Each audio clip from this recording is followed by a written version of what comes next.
Hello, hello.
I forgot to refill my water. I will be right back.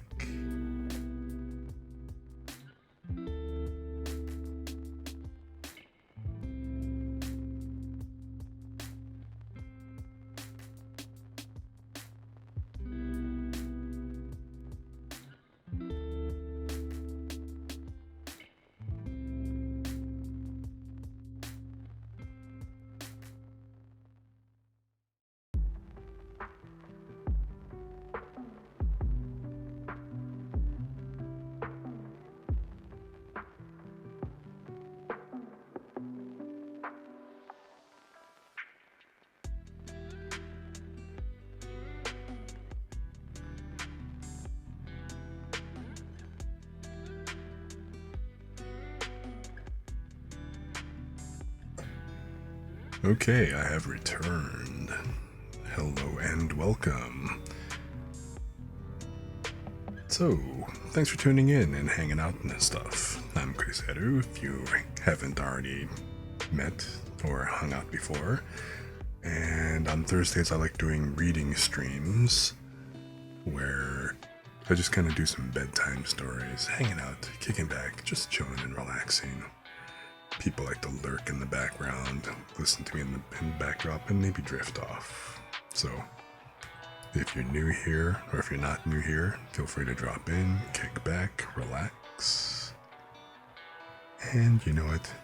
Hey, just have fun and kick back for a nice comfy ride. So my voice is a little shaky today, or it's a little something, you know, it's being kind of extra. So don't mind me. I guess I'm going to be going the whole gravelly kind of route today, I guess. Depending on how it holds up, this might be a short stream. It kind of depends. And so if it doesn't hold up, I guess we'll just have to kind of see. Maybe it's because it's been a stressful day or whatever else. So we all just gotta kind of kick back and take a load off. Oh, hey Sarah, how you doing? Good to see you, good to see you. That's cool, I'm glad to see you here, glad to have you. It's always fun having you. And anybody who's not familiar with Sarah, she does some really cool streams. She plays a lot of games like Magic the Gathering and actually a bunch of other variety type stuff. Some Monster Hunter every now and then. By all means, check her out. She's on YouTube. Also, congratulations on snagging first. So, cool. I'm glad you made it. So by all means, feel free to kick back, get comfortable. I'm just gonna be reading different snippets. So I picked out 2 novels to go ahead and read from today. And, by all means, you know the drill. Kick back, lurk. Feel free to doze off. You know how I take it as a compliment. If anybody who just, oh, I love your streams, you put me right to sleep. That's a compliment around these parts. So I'm good with that. So by all means, yeah. You know it, baby. Absolutely. Let me go ahead and get the cover, right? Let me get the covers up here. I haven't decided which one. You know what? Yeah, okay. Let's go with... What is this? Alright. I guess the first one I'm going to go ahead and read is going to be... Oh wait, let me turn this on here. So... Was your day pretty good? Everything kind of cool? Hopefully things went pretty nicely today and everything for you. Whether you're productive or if you just got to kick back and chill. I know me personally, I did a whole lot of nothing. So, at least nothing productive.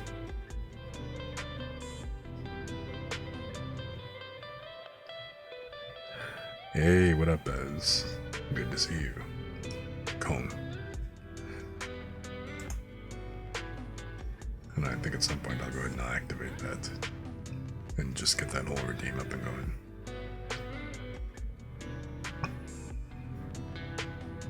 But... again...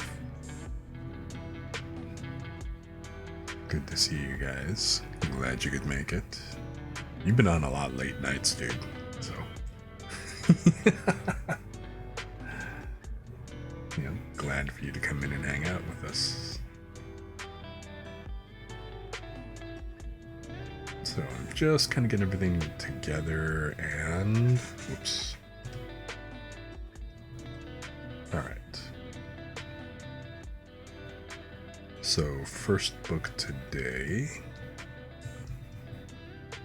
is going to be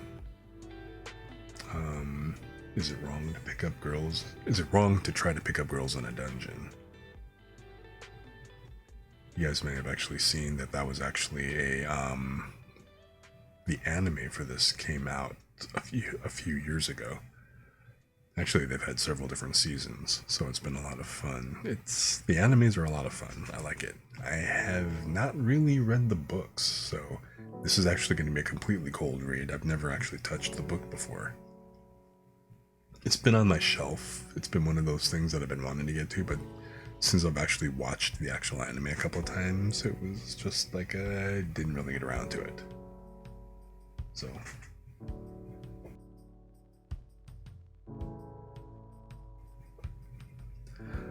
So anyway, I'm just kind of stalling, trying to get, like, you know, things warmed up a little bit, but... Anyway, I guess I stalled a bit, so... Unfortunately, my first ad is going to kick in at about 2.5 minutes, I think. So I'm not really sure. Anyway. Let's see here.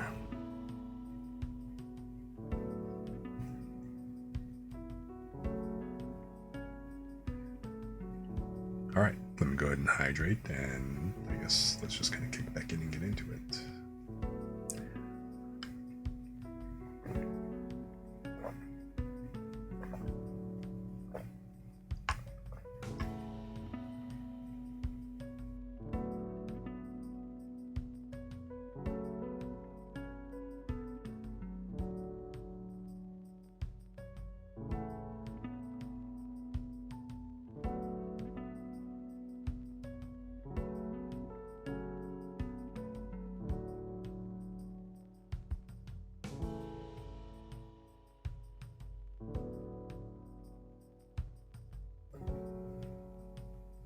Prologue. Is it wrong to try to pick up girls in a dungeon?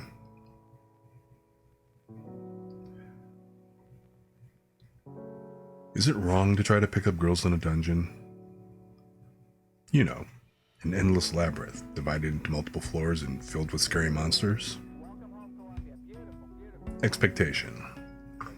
Join a group of fearless adventurers seeking wealth and fame. Go off to battle as soon as guild registration is complete. Meet a beautiful girl and protect her from an onslaught of monsters with only a sword in my hand. The air fills with their echoing screams, the monsters' roars, and the clash of my sword as we face certain death. In the end, all that remains is her sitting on the floor beside my cool, heroic self, standing over the remains of all the monsters I slew. Her cheeks blush as she looks upon me with beautiful, sparkling eyes. Love is about to bloom. Then sometimes, I'd go to the local watering hole to boast about my day's adventures to the cute barmaids, make some new allies. Sometimes I'd protect a young elfess from a few of my more barbaric comrades. Sometimes I'd help a struggling Amazonian woman by letting her join my party. Sometimes I might be seen getting friendly with other girls, causing some drama and jealousy. Sometimes this, sometimes that, sometimes...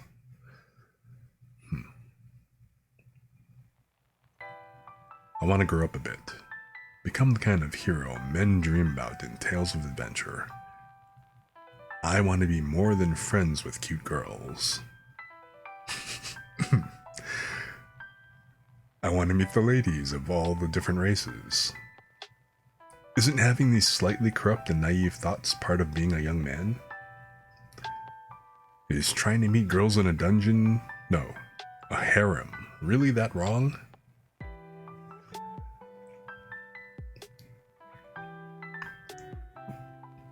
Conclusion: I was wrong.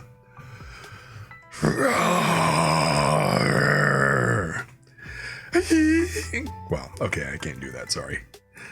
I'm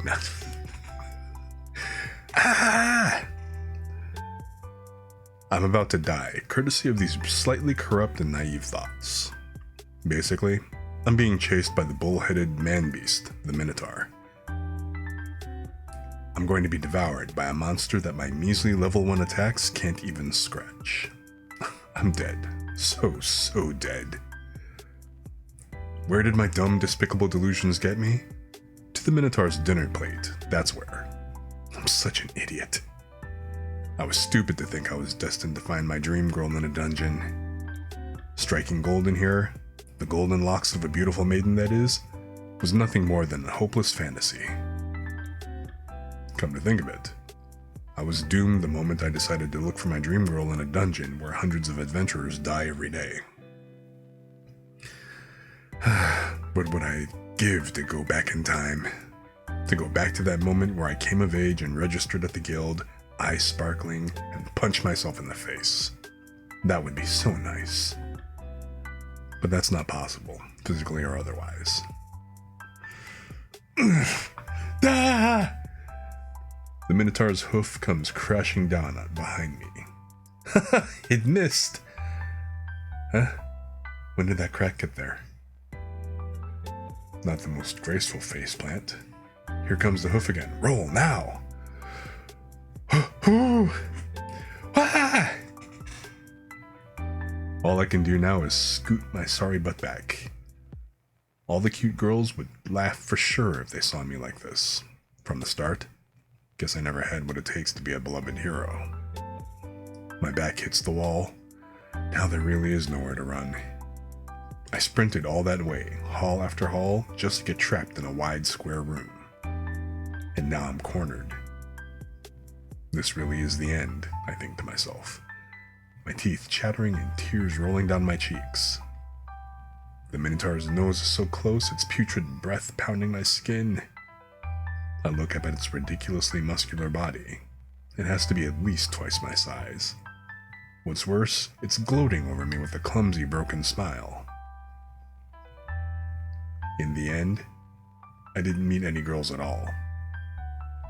The same fantasies that got me in this mess are running through my head for the last time. Oh look, the Minotaur's hoof is above my head. The next moment, a line shoots across the creature's torso. Huh? Oh! Sounds like he's just as confused as I am. The line doesn't stop there. It travels through thick pectoral muscles, across the raised leg, up the thigh, to the shoulders, and finally out the Minotaur's neck. Now, a silver light is shining through. And so it was that a monster I couldn't scratch was cut into slabs of meat. Gah! Its dying roar of surprise and pain echoes through the chamber. The beast's body falls into pieces, along the dissection incisions, as if the seams of an overstuffed doll all burst at once. Its dark red stuffing sprays out like a fountain. Time stands still as a tsunami of beast blood washes over me. Are you okay? That's when I see a young girl, no, goddess, emerge from behind what's left of the bull monster. Her thin body is decorated with light blue clothing. Even in armor, she radiates feminine beauty. She stands tall despite her petite frame. Her bulging twins are packed tightly into a breastplate engraved with a silver emblem. The same emblem graces her wrists and blood-soaked saber. She points the glistening blade downward, the blood dripping harmlessly to the floor. The blonde hair hanging down to her waist shines so brightly, I could swear it's made of real gold. Atop a body that any woman would call delicate perches the face of a sweet young girl. She looks down upon me with golden eyes. A female warrior with golden eyes and hair, clad in light blue raiment. Even a level 1 newbie like me knows who's standing there. There's no mistaking Loki Familia's Eyes Wallenstein. Everyone knows she's achieved the highest rank among human, no, all female races, level 5. Are you sure you're okay? No, I'm not okay. Definitely not okay. My heart feels like it could explode and fall to pieces any second. That is not okay. My cheeks blush as I gaze upon her with sparkling doe eyes. Love is about to bloom. No, love is erupting within me. My soul is gone, it's hers now. Is it wrong to try to pick up girls in a dungeon? After further review, I was not wrong.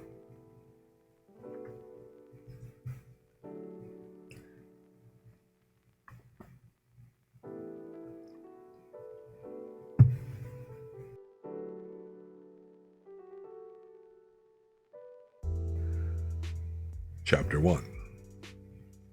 World, Reality, and Desire.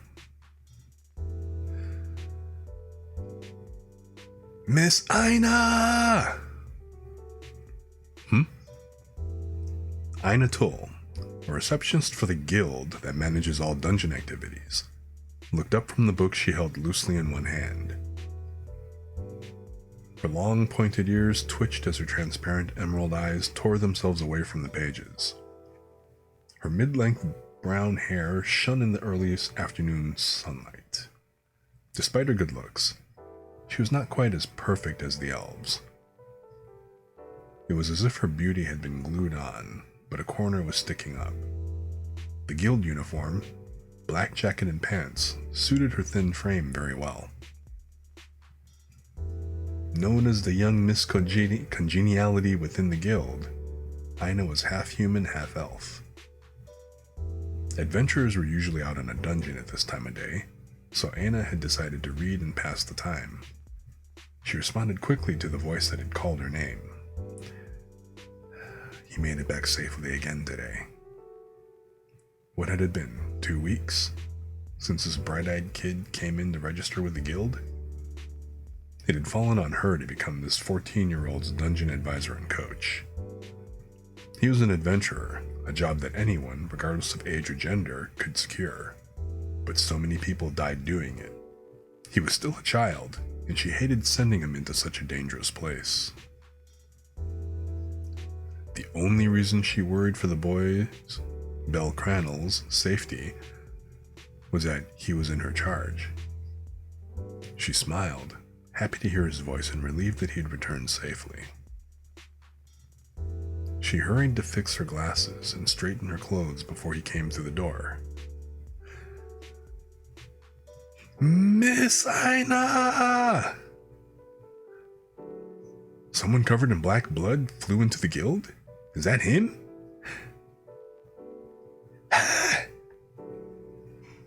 Please tell me please tell me everything you know about Eyes Wallenstein, please!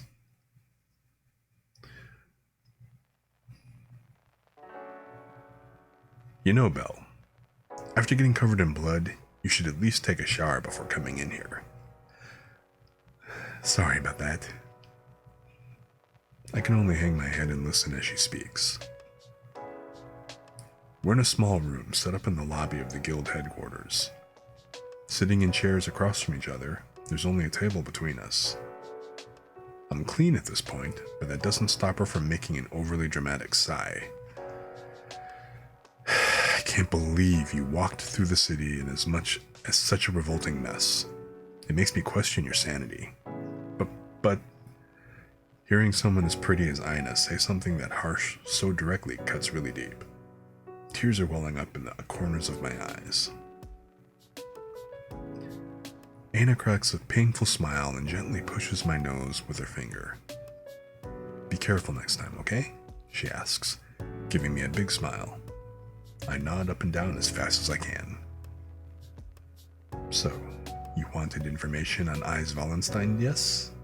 Can I ask why? Well, about that. I tell her everything about what had just happened, my face getting redder with every word. I start with how I decided to go from the lower second floor of the dungeon, my usual route, toward the lower fifth, and then about how I encountered a minotaur the moment I arrived, even about trying to run away and getting cornered, then being saved from certain death by the Kenki, Eyes Wallenstein. Finally, I tell her how I tried to say thank you and reach up to shake her hand, but my whole body was shaking. I suddenly got really shy and really nervous. All the blood drained from my face in the blink of an eye. In the end, I ran back to headquarters at full speed. Anna's nice enough to lend me her ears, but her face gets more and more frightening with each passing detail.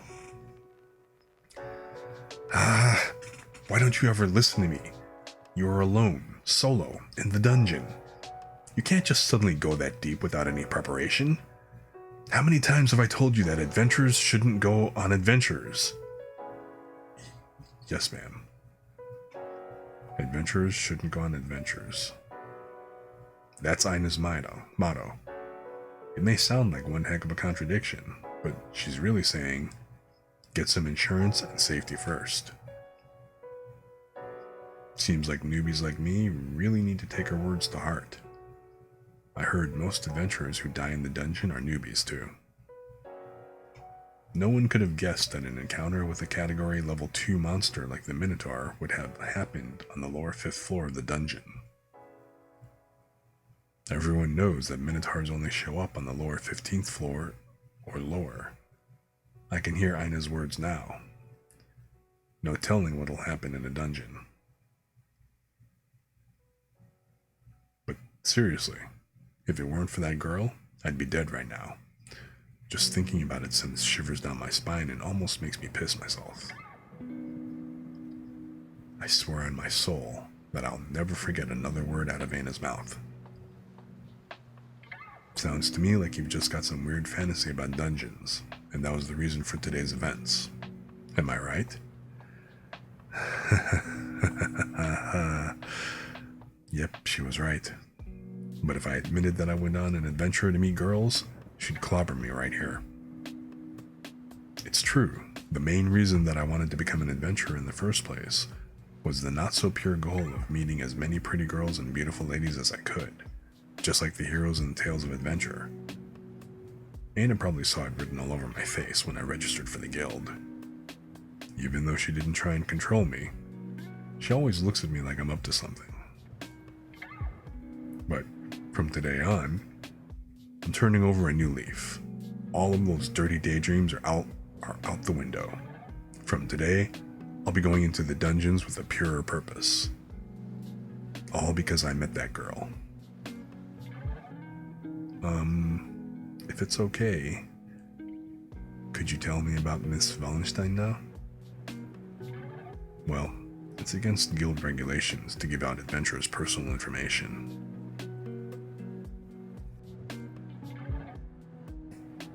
She paused for a moment before saying, "All I can tell you is information that is already out there. She might just be helping me out because I'm a newbie, but Anna's kindness is amazing." Full name, Eis Wallenstein. She's the female warrior at the core of Loki Familia. There is no question that her swordsmanship is on par with the strongest of all adventurers. She once wiped out a horde of level 5 monsters by herself, earning her the nickname Kenki, or Sword Princess. Some go as far as to call her Senki, which sounds like Lady of Combat. I heard that the gods call her Eis Magi Muso, or Eis the Unequaled. Males who try to put the moves on her are slain, utterly destroyed. She just recently passed the 1,000 kill mark. Let's see, what else? With her amazing body and strength like that, there are plenty of things to talk about. Not as an adventurer. What does she do in her free time? What food does she like? Maybe you could tell me more about the last thing you said there. Anna blinks her eyes 2-3 times. I think my face is on fire. What's this? Belle, do you have a thing for Miss Wallenstein? No, nah. Well, kinda. Yes. I don't blame you, though. I'm female, same as her, but my heart skips a beat when I see her. Anna lets out a small chuckle as she brings a cup of tea to her lips. How can she be that elegant just drinking tea? It's not just Anna who looks up to Eis Wallenstein. She's popular with other adventurers too. Eyes like jewels framed with soft skin, a delicate chin, a pretty nose. She is the living, breathing definition of beauty. There are rumors about how many men are after her heart, but no one knows for sure. Anna is my boss, and we're talking like this. Am I a lucky guy or what? Despite being half human, Anna has all the refined beauty of a full-blooded elf. I can't believe how friendly and open she is with me. She tells me many people judge her on her looks and don't know her real personality. Anna looks a little down after saying that, but tells me that she's never heard of anyone dating Miss Wallenstein. Fist bump, hell yeah! I really don't know about her hobbies or anything like that. Wait. This is a workplace. These questions have nothing to do with your job. I am not a matchmaker. But could you try? N-O. Unless you have something else to discuss about your job, go home already. She stands up and almost chases me out of the room. It was pointless to try and stay any longer. She follows me out into the guild lobby.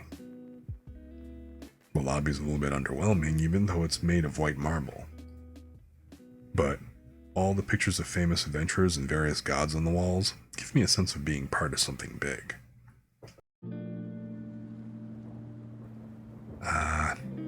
You're such a tease, Miss Ina. You know, you are an adventurer. There are plenty of other things that you should be thinking about, right? Yeah. Yes, I know. The only option for people without someone to support and protect them, like me, is to work hard in the dungeons to make enough money to see tomorrow. Also, if I don't know my contract inside and out, I'm up the creek without a battle. Money is always tight. Plus, there's someone, no, a goddess, who I need to support. I don't have time to get caught up in my feelings for Miss Wallenstein. You already have a blessing from a god other than Loki, right? To be in a relationship with someone in a different familia would be difficult, to say the least. Yeah? I don't want to say give up, but you have to face facts. Otherwise, this will only be a problem for you. Focus on being an adventurer for now. That has to be what she's trying to say. But seriously, it felt like a death sentence when she brought up the familia. Anna must have noticed the will to live draining from my face and decided to try and get my mind off of it by getting back to business. Are you going to get some money? Well, yeah. I slew a few monsters before meeting the Minotaur, so that's something. Then let's go to the exchange. I'll walk you there. Now I feel bad because she's going out of her way. Sure, left and right don't seem all that different to me right now, but she's already done so much. I still feel okay talking to her, but there's no way I'll be able to look her in the eyes after today. The exchange is within headquarters itself. We go there, and I pick up my pay for today. I trade in some magic stone shards I got for killing mostly goblins and kobolds. Everything comes out to about 1,200 vals worth of money. Less than usual, but considering I ran away from Miss Wallenstein, I didn't spend as much time as I usually do in the dungeon. Let's see. Weapon repairs, food for me and the goddess, no new items for me today. Bell? Oh, yes? What is it? Anna had walked with me almost out the door, but she stopped just before leaving headquarters. She looks like she has something on her mind, and then just says it. Girls like men who are strong and can be relied on. So if you work hard, get stronger, then maybe, possibly, you know?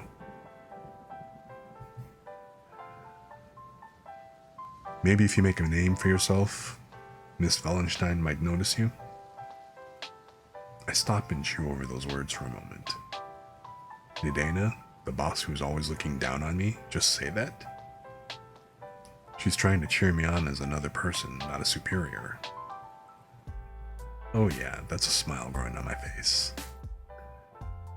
Energy and hope flood in as I step out to the street. Just because I feel like it, I turn on my heel and yell back at her, "Miss Anna, I love you!" What? Thank you! Anna's bright red face makes me laugh as I set out into the busy streets of the city. The Labyrinth City, Orario. There is a labyrinth known as the Dungeon beneath the city. It might be better to say that the massive city was built on top of it. The guild oversees everyone who goes below the surface, at the core of the city. It's not just humans either. There are many kinds of demi-humans living in this flourishing metropolis alongside us. That's about all I know about Orario. Books and studying have never really been my thing. I know that much about the city because I live here. People who make a living in the dungeon are all called adventurers, like me. I grew up in a small town not far from here. Looking back, I was really a sheltered kid. My grandfather brought me up, but he died about a year ago. There was nothing left for me there, so I packed up what money was left and moved to the city. I don't think I have to say it at this point, but I came to Orario to meet girls in the dungeon. Real men try to make a harem. How many times did Gramps say that? I can still remember his smile, so full of life. Gramps read tales of adventure to me for as long as I can remember. I loved the heroes of those stories. They slew the monsters, saved people from certain death, rescued the princess from anything, and looked awesome while doing it. Every time I heard Gramps tell me these stories, I saw myself as the hero. My head was filled with dreams of being one of them. Gramps let me in on the best part about being the hero. The hero's greatest taste of glory is not from slaying the monsters, it's meeting the girls. It didn't take long for visions of cute girls by my side after a dangerous adventure to saturate my brain. Gramps taught me about being a man's man. I was well on my way. As I got older, part of me accepted the fact that I would never become the hero from the tales. But on the other hand, Gramps built me up so much that the girls became my new goal. The book he swore by, his Bible if you will, was Dungeon Oratoria. It's filled with stories about various heroes and their adventures. I think I bought into his enthusiasm. If I can be in a place where heroes' stories are made, if I can get to Arario, if I can get into the dungeon, if I could just do that, then the girl of my dreams would show up any day. Gramps passed on, but the determination he left behind pushed me out the door, all the way to Arario and the dungeon. I admit that I was winging it when I first got here, but now, after a brush with death, I feel really stupid for going into the dungeon just for the ladies. I'm probably the only idiot who went in like that. Well, I'm pretty sure that the adventurers seeking money and fame are basically the same as me. Maybe. Today made me realize just living is hard. I will never take the dungeon lightly again. But now, I have a completely different reasons for going into the dungeon, including Miss Wallenstein.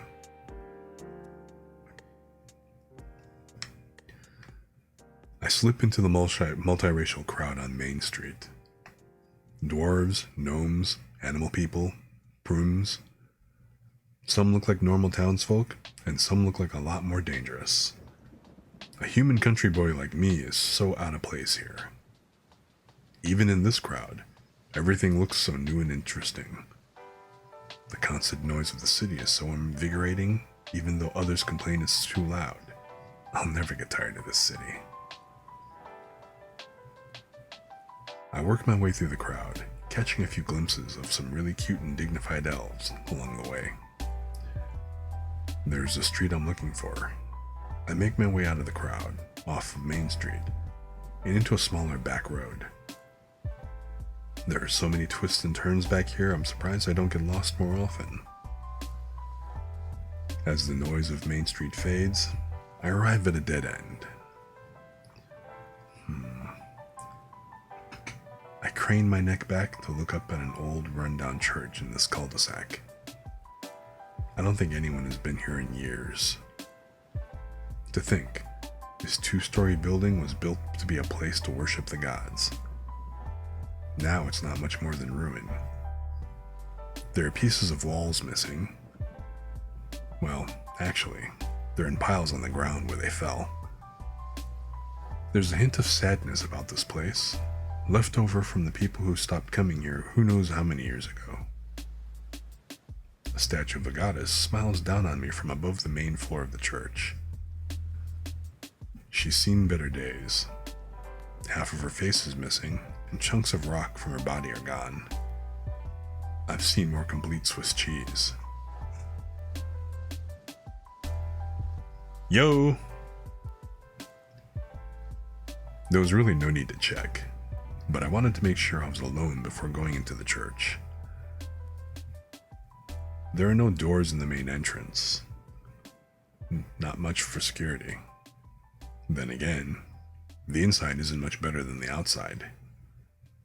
In fact, the inside looks half destroyed. As I step inside, my foot lands on a weed growing out of the broken tile floor.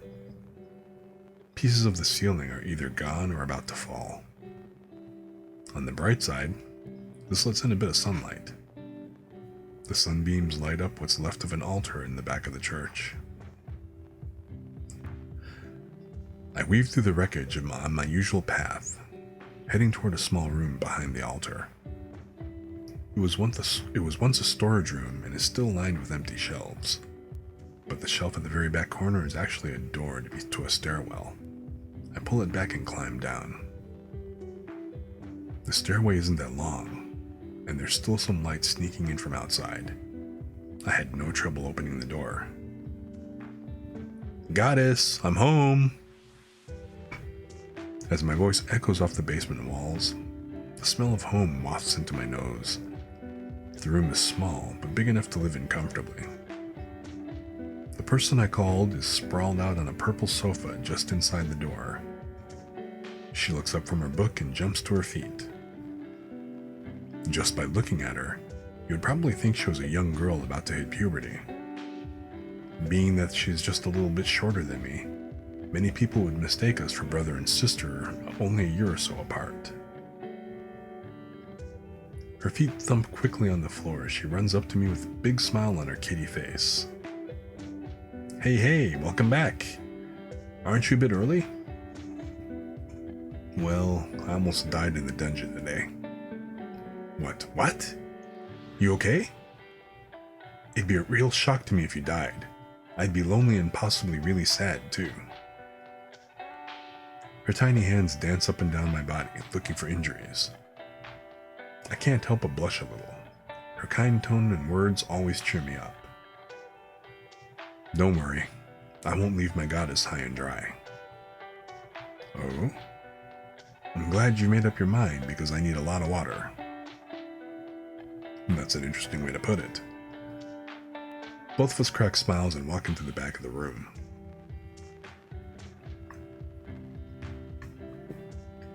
The space we share has one square part and one long part. It's the shape of a P underground. The entrance is in the part of the square, the door in the middle of the front wall, and two sofas face each other against the other two opposite walls. We sit down on our two sofas. "Hey, Lumi. Welcome. Also, welcome to everybody else who's just kind of coming in and hanging out and lurking. Kick back and enjoy and just relax and be chill. Also, congratulations on redeeming second Lumi. I'm glad you guys all make it. Yes, you're number 2.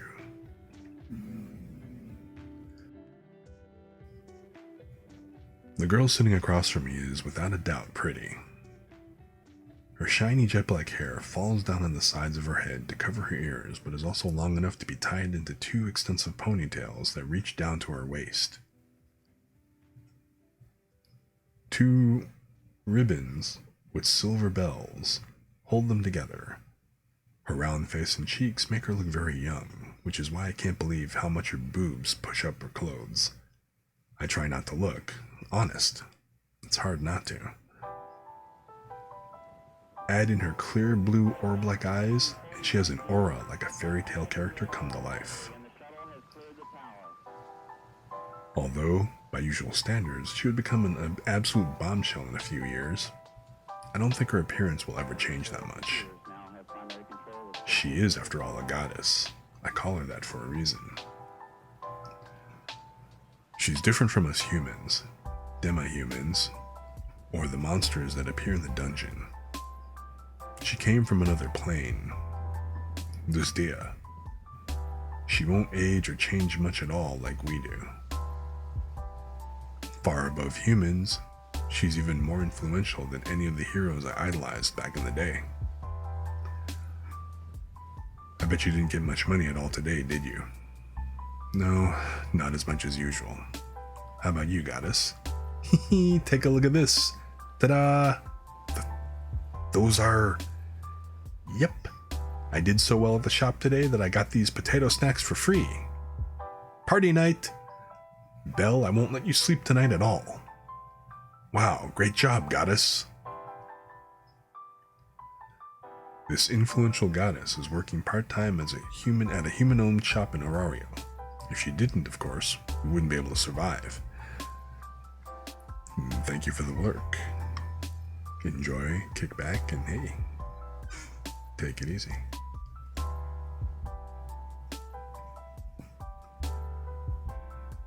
A long time ago, gods and goddesses came down to our world. They call it Gekai, or Lower World. There are many myths and legends that explain the why and how, but according to the goddess I know, the gods were just bored up there. They were in their upper world, Tenkai, not doing much at all for eternity. The gods had all the time in the world, but nothing to do. Then they started watching us waste so much, but also make so many interesting things like culture and business. The children, us basically, became the best entertainment available. We shall be among the children as they are, with the same abilities. They shall see us. They may be perfect beings, yet they have their flaws. They would have to, because they are interested enough in our world to come here. The excitement of a new world with the children lured many gods to Gekai. They wanted to experience things like phenomena they couldn't foresee, a desire for food, hobbies, fine arts, and the indefinable bonds of friendship like the children had every day. They laughed, or so I'd been told. The gods and goddesses feel like they are playing a game and are fully enjoying it because it is impossible to predict what will happen. It wasn't long before gods were living in Gekai. Quite a few of them decided to live here permanently. As for our ancestors who lived here first, they didn't reject the gods when they arrived. Why would they? They revered the gods because they could receive blessings. To put it another way, you scratch my back and I'll scratch yours. That relationship is still clearly going on today. They live among us now. We live and work side by side, helping one another out. These gods abandoned their separate and constrained lifestyles to live in our inconvenient world.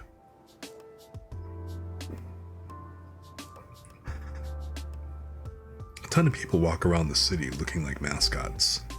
They're cute and all, but I can never find one I'd want in my familia. The good ones all go after the money. If only more people knew the name Hestia. I'm not so sure. All the blessings start out the same, no matter what god or goddess gave it. I live with the goddess Hestia. I guess god and goddesses have names just like ours. A familia is basically a group formed by a god. For example, Loki Familia is the group put together by the goddess Loki, and Hestia Familia by Hestia. Some people call it Team Loki or Team Hestia. Personally, I think that being in a familia is just like being part of that god's family. While gods are in Gekai, they can't use their godly powers, called Arcanum. It's a rule that they set themselves shortly after arriving. Without Arcanum, they'd need our food and money to survive. While I've heard of a few gods who like working, most gods came here to have fun, so they rely on us children to make money for them while they do whatever. A person gets a blessing when they join a familia. In exchange, they use the power from the blessing to make money. To be frank, members of a familia provide for their god. But we can't argue with the benefits of receiving a blessing. Anyone with a blessing can get strong enough to take down even the fiercest monsters. Hestia, the goddess sitting across from me, calls it give and take. Belle, I feel really bad making you work by yourself to provide for me. Hey, I'm fine. And you're working too, aren't you? Some familias are very large with hundreds of members, and some are very small, like ours. In these circumstances, Even the gods or goddesses themselves must find work, like Hestia. They can't do what they love. They have to make money first. Sure, they can do anything they want to earn money, but it makes me happy knowing that the gods living in our society have the same problems I do. I feel, I don't know, closer to them somehow. Well, there are some gods who turn their familia into a monarchy with themselves at the top.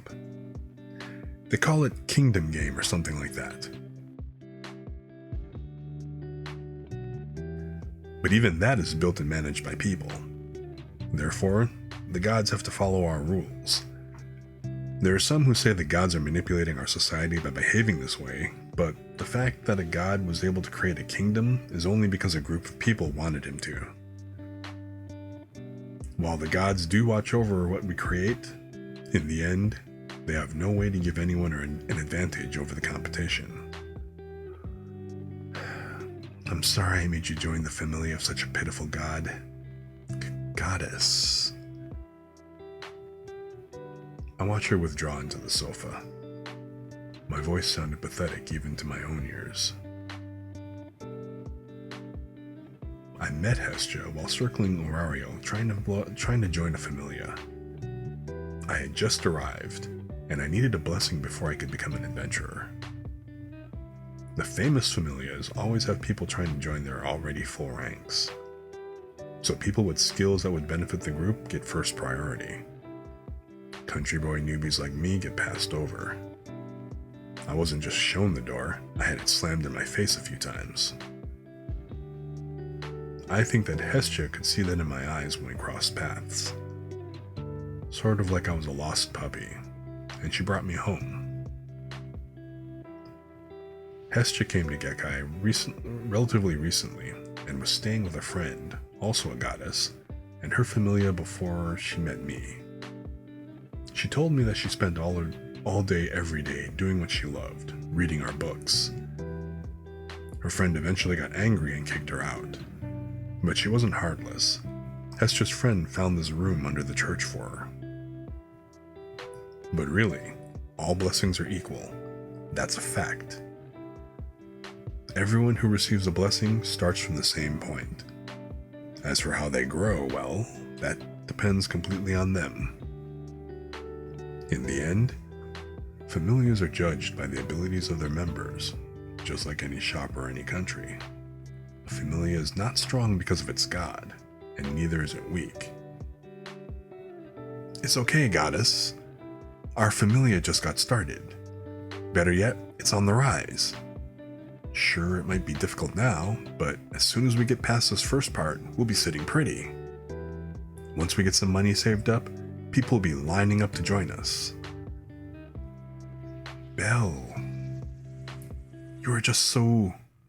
Shoosh, she's on her feet. Her eyes fill with hope and happiness as she gazes at me. But everything I just said, word for word, came from Aina, not me. That hurts a bit, right in the conscience.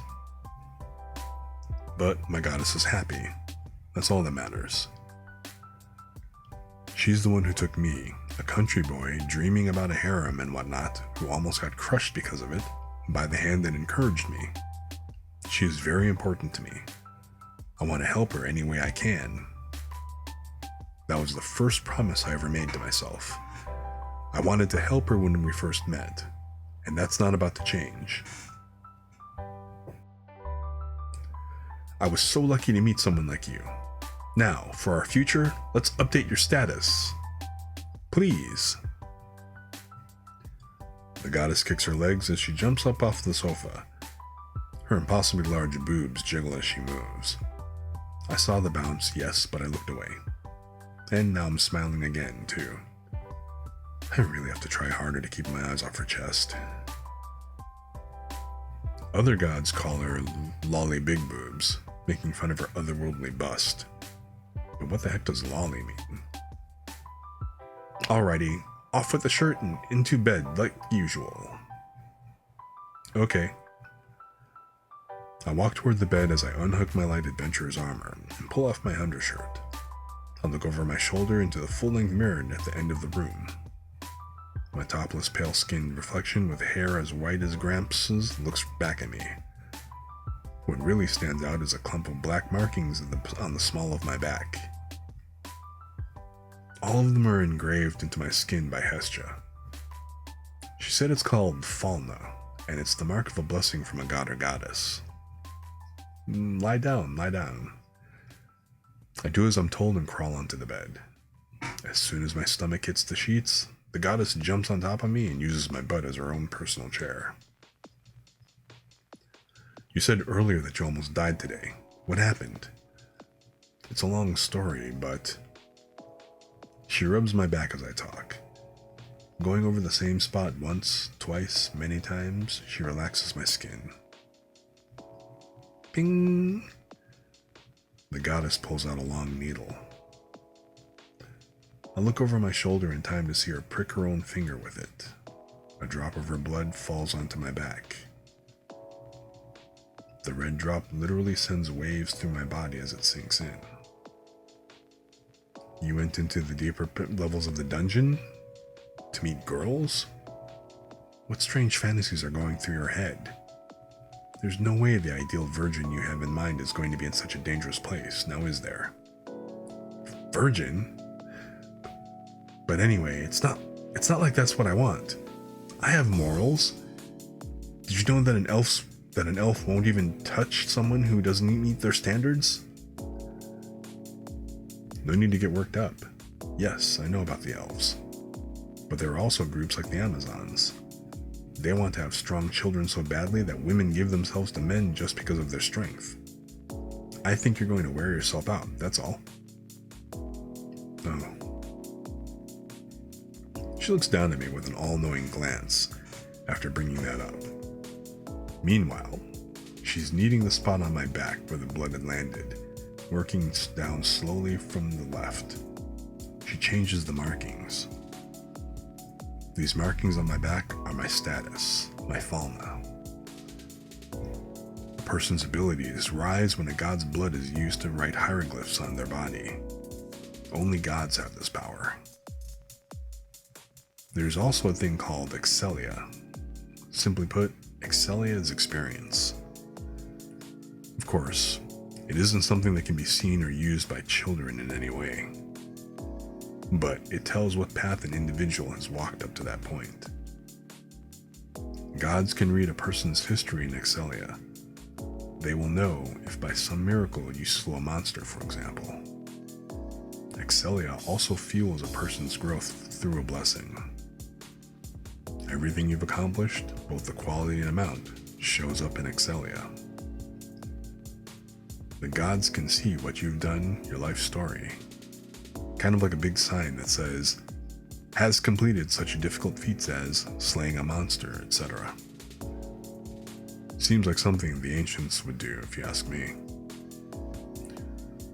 Gods update the hieroglyphs on their familiar members' backs to match that person's Excelia. To put it another way, level up. Gods and goddesses use this power to make their children stronger. And anyway, Eis Wallenstein, was it? If she really is that pretty and insanely powerful, other men won't leave her alone. She's bound to have a few favorites by now. Do you really think so? Yep. Listen up, Belle. This is a crush. You'll get over it. You should move on and focus more on the girls around you. I am 100% sure that there's a beautiful lady who will accept, hold, and support you in your life right now. Great. Now I'm tearing up again. I don't want to think about it. And she's bashing Miss Wallenstein. Why is she in such a bad mood? Did I step on a mine or something? She keeps saying, someone closer to you, but there aren't any women other than her and Ina in my life right now. Ina's my boss. Like hell she'd be interested in me. And then the goddess? Yeah, right. We've known each other for 2 weeks. And she's a goddess. Goddess, life is not that easy. Ina told me that too. Besides, the girl Miss Valen something is in Loki Familia. You couldn't marry her anyway.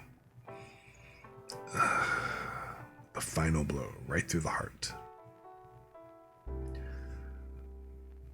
People almost always marry someone of the opposite gender who's either in the same familia or not in one at all.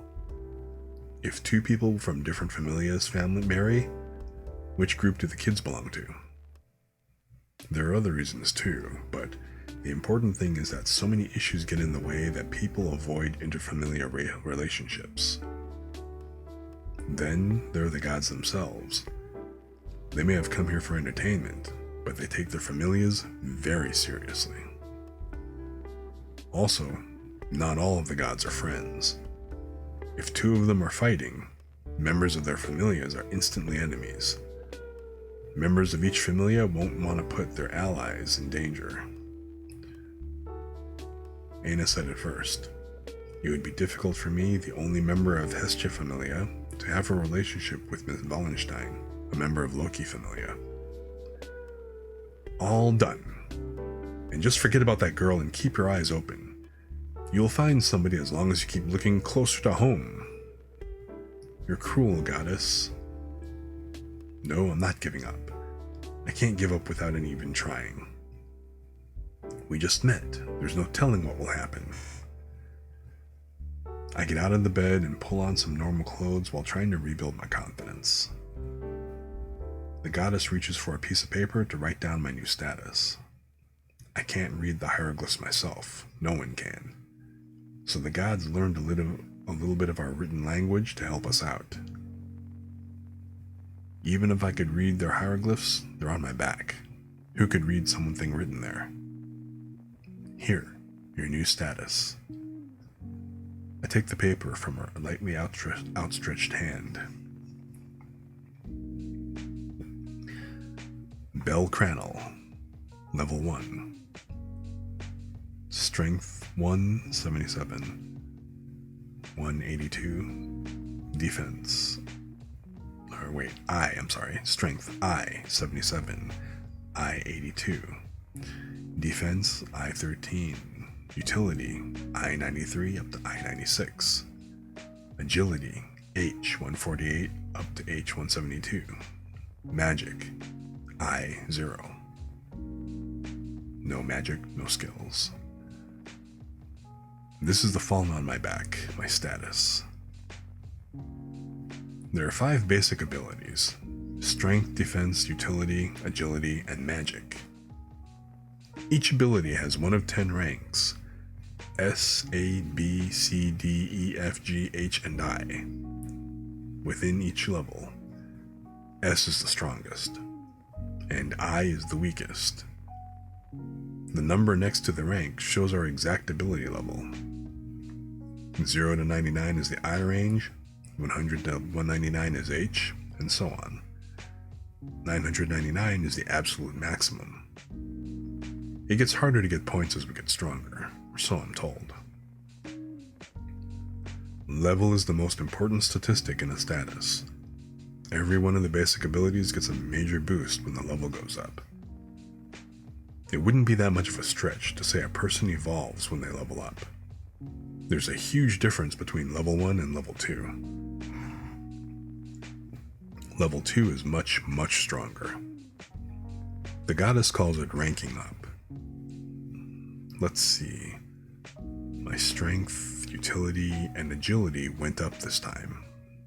Wait a sec, what's up with my agility?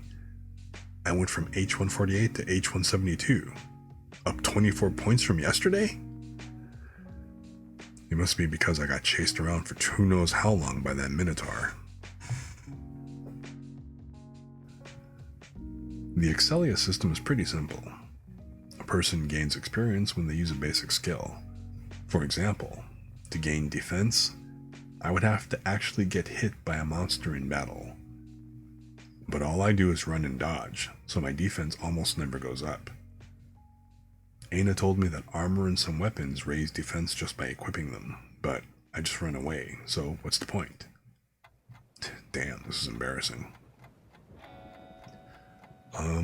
Goddess? When do you think I'll be able to use magic? Even I don't know that. I hear people who can use magic have high intelligence in their Excelia. You don't read much though, do you, Rel? No. Magic has to be the first thing people look forward to when they get a blessing. Before the gods came to Gekai, only a few races could use very limited magic. But now that the gods give out blessings, anyone can learn to use it as long as they're in the Familia. A person can use up to 3 different kinds of magic, but knowing only one magic is pretty common. I've been told that adventurers who know 2 kinds of magic become anchors of their team. Magic is that important. There's a legend that long ago, an elf used wind magic to slice and dice 100 humans. Magic is the ultimate trump card that can turn the tables in any situation. Who could defeat someone who casts Sea of Flames with only a sword? I know I can't. There's only 1 magic slot in my status. I guess that means I can only learn 1. Huh? Goddess. There seems to be something in my skill slot. It looks like something was erased. Oh, some ink got on my hand and it got smudged. It's still open like normal, so don't worry. Just my luck. I won't lie, I got my hopes up a bit. Skills are completely separate from basic abilities. When activated, they either have an effect on battle or on the user's body itself. If the status shows improvement in ability, then skills are like a beneficial chemical reaction that tacks on something extra. Skills may not be as flashy as magic, but they don't cost as much to use, though they do cost something. I glance over my updated status one last time and look up at the clock on the wall.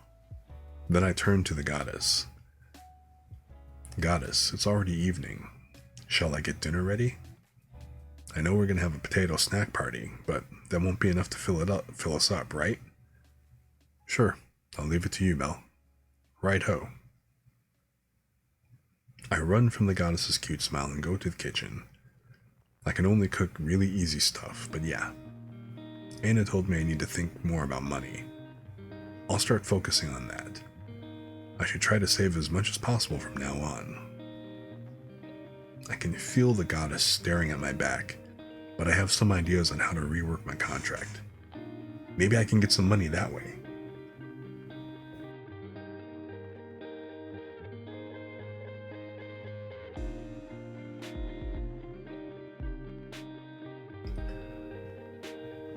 Hestia gave Belle a send-off to the kitchen, as if she were seeing him off to war. Once he was there, she let out a quiet but heavy sigh. She picked up his status sheet from the bed and compared it to the one written on his back. Children change so fast, completely different from us. Even the slightest thing could change them and spread quickly. It wasn't desire or culture that defined the people of Gekai. Change did. I hate this. He changed because of her, and it isn't fair. I won't accept it. She held her head between her hands, scratching back and forth. Damn it. She took another look at Belle's back. Specifically, she looked at his skill slot. Skills. Realis phrase. Rapid growth. Continued desire results in continued growth. Stronger desired results in stronger growth. It was she who had found promising Excelia and written that skill into him with her own hands. She regretted it more than anything.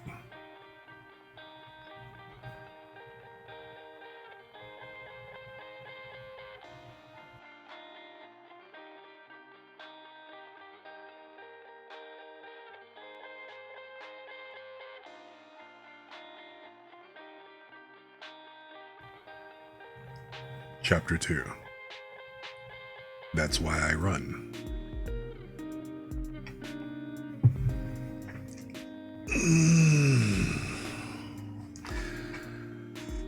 Hestia Familia's base. The hidden room under an old church. The room is underground, so naturally there are no morning sunbeams or crowing roosters to wake me up. It's just force of habit to get up at a certain time. I used to have to get up early to work in the fields back home in the countryside. I developed a very precise body clock right around my tummy. 5 a.m. sharp. Just to be sure, I lift my head to check the clock on the wall. While it's dim in here, it's not completely dark thanks to a magic stone lamp on the ceiling. My eyes don't even have to adjust. Human engineers figured out how to make magic stone lamps. The gods call it cutting-edge technology. It was the discovery of the century. Even the gods acknowledge the influence of human engineering techniques. These things are amazing. The goddess and I had a small... Sorry, excuse me.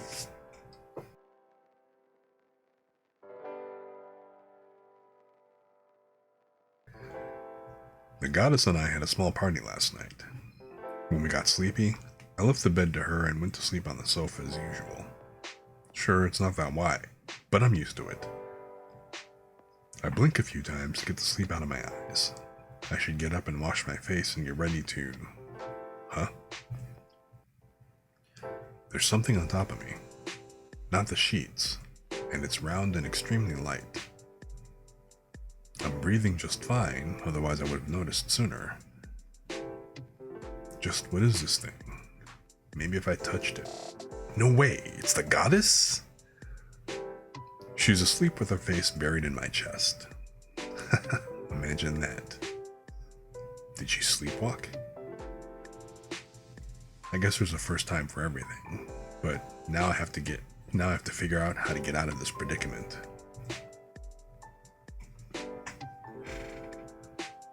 I'm sure I could get out from under her without waking her up, but she's so soft and cuddly, I don't want to move.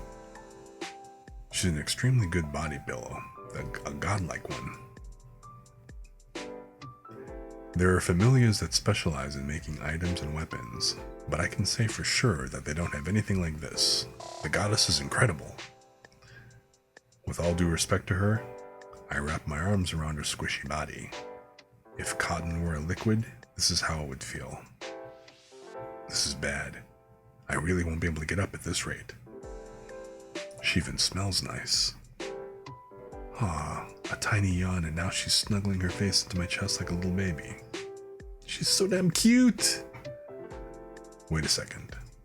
What are these soft melons on my chest? Don't tell me. It's them? I move fast. This god pillow has turned into a death trap. I slide out a little and flip her onto the sofa, trading places with her. She almost killed me. It's the first time she sent a chill down my spine. They were touching me. I couldn't breathe. What if I didn't get out of there? I put the sheet over her and get ready to go.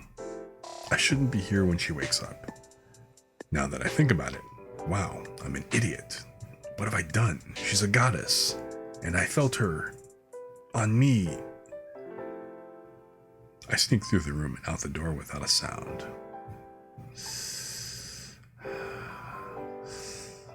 Belle, you're so stupid.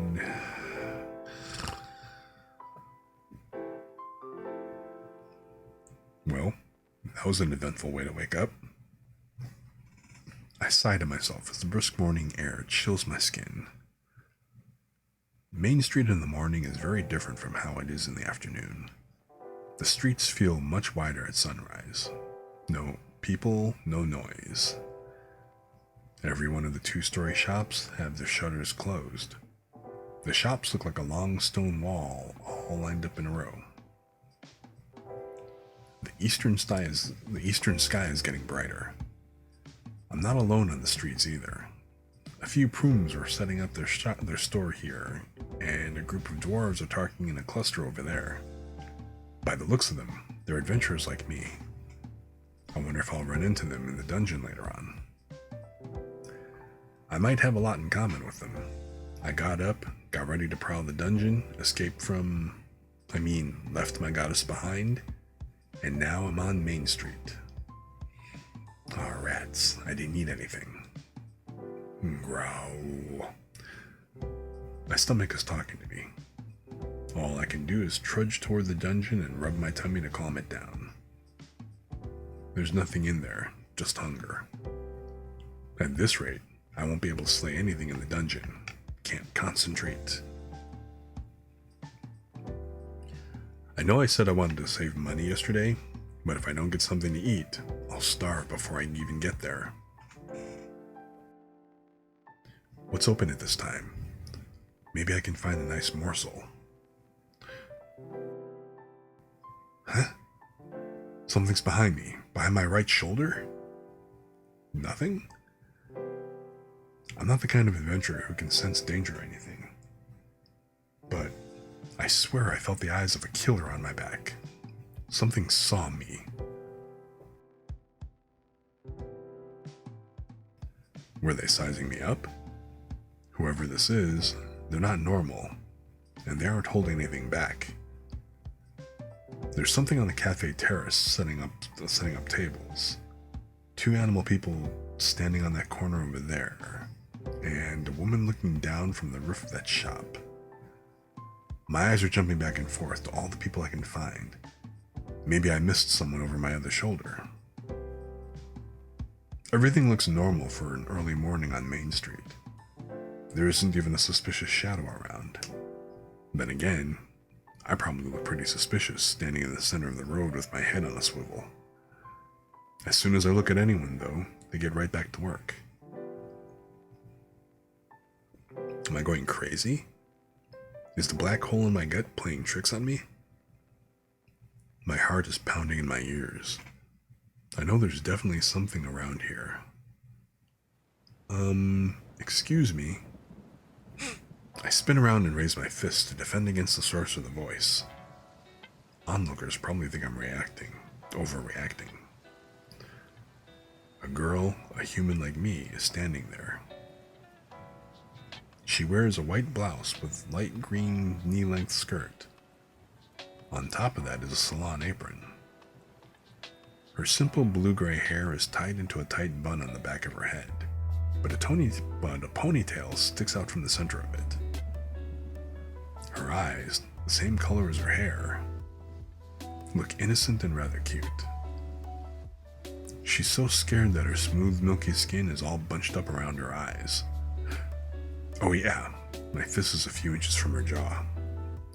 She's no threat. What the hell is wrong with me today? Sorry, I was just a little surprised. No, I'm sorry for startling you. Now she's apologizing just as furiously as I am. She didn't do anything. She looks older than me, but just a year or more tops. Was this the girl I saw on the cafe terrace? She was carrying a table all by herself. Can I help you? Oh, yes. Here, you drop this.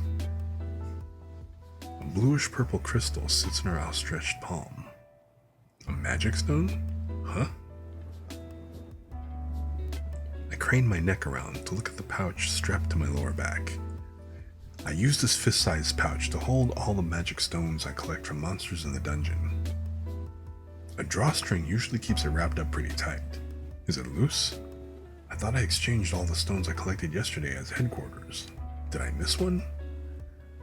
Only adventurers would have magic stones in the first place, so maybe she's right. Thank you for going out of your way. Oh no, don't mention it. I return the smile that blooms on her face. My eyebrows drop a bit in shame. I have no idea what to say, so I just chuckle along with her. My shoulders finally relax as she good-naturedly hands me the stone. Are you already heading to the dungeon at this hour? Yep, thought I'd get to work a bit early today. She asked that question to break the awkward silence.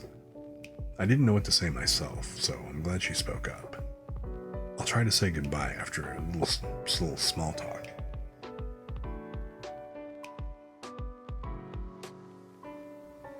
Or so I thought. My stomach speaks up before I can make a clean getaway. her eyes go wide. My face goes red. I hear her laugh a little. My face feels hot enough to cook an egg. Nah, it would burn. Are you hungry? Yeah. So, you didn't have any breakfast this morning? This is so awkward. I can't look her in the eyes, just drop my head and nod. I see a little light flick on in her eyes. She suddenly turns and runs quickly to the cafe, her boots clopping on the main street pavement. She disappears into a side door and returns back almost as quickly as she left. She has a charming little basket clutched in her arms. Bread and cheese are sticking up from the brim. If this is okay, I mean, the cafe isn't open yet, so all I can offer is my morning rations. Eh? No. That's her breakfast. I can't accept it. She looks a little bit shy and bites her lip. Whoa, she's one of those inner beauty types. When I see Miss Wallenstein or the goddess, I get butterflies. Not so much with this girl, but the more I talk to her, the cuter she looks. The goddess would call her a good girl next door type of girl. I can't leave you hungry like this. It would make me sad as a person to do that. So please, Mr. Adventurer, accept it for me. How can I say no to that? How can I possibly refuse something offered up like that? I don't have the guts to say no to that smile. She closes her eyes for a moment while I search for my next words. When she opens them, a mischievous smile creeps over her face. She leans forward until her face is just a few inches from mine. A little too close. Mr. Adventurer, I'm making the sacrifice for you.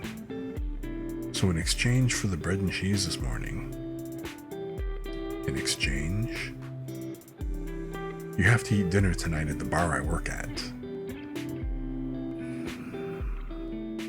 It was my eyes' turn to get wide. I slowly chew over her words. This girl has completely destroyed the ice. This is the first time we've met, and she's laughing like we're old buddies. You don't play fair, do you? Here you are. Don't worry about it because I'm sure I'm going to make a lot of money today. Basically, spend a lot of money tonight. Great. What's with her? Isn't that just a lot of pressure to put on someone you just met? Well then, I'll be seeing you tonight. Yes, I'll be waiting.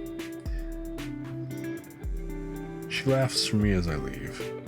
Sure, I feel a little manipulated, but I also feel good. Kinda like we just had tea together or something.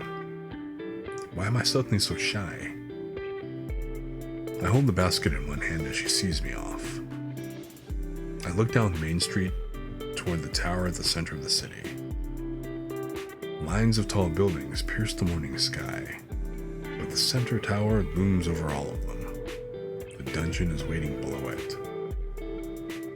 Something very important pops into my head as I take my first step. So I turn back to her. She looks a bit confused. I take a deep breath. I'm Belle Crannel. What is your name? A heavy second passes as I squint my eyes waiting for a response. They pop open when she smiles at me. I'm Sir Floverbell. We exchange names, laughs, and waves before I set out.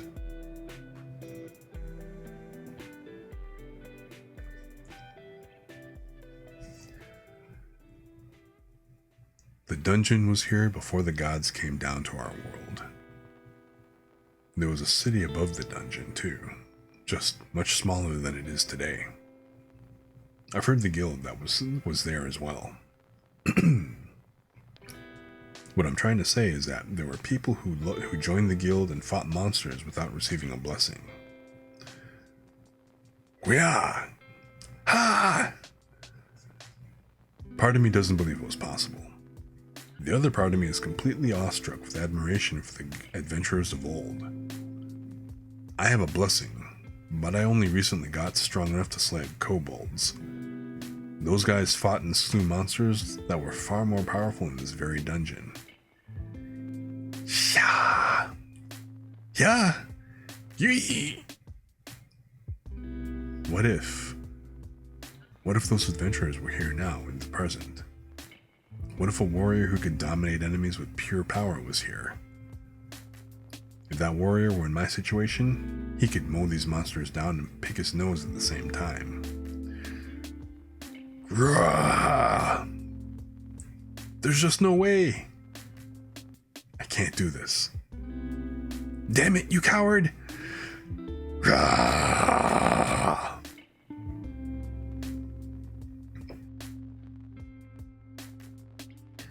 I turn my back to the group of kobolds and run like hell. The 6 of them shoot out after me, all of them tenacious fiends. I'm still in lower level 1 of the dungeon. All I can see are the dark blue walls and ceiling as I run by. The floor spreads out in all directions in the skyless maze. The path forks suddenly. There are many intersections and even some slopes in here. I'm pumping my arms as I run back the same path I always take through this level.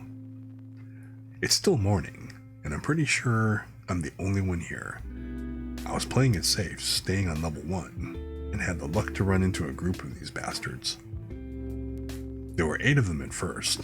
By some miracle, I took out 2 before I got surrounded. But when the rest spread out like a net, I had no choice but to run away.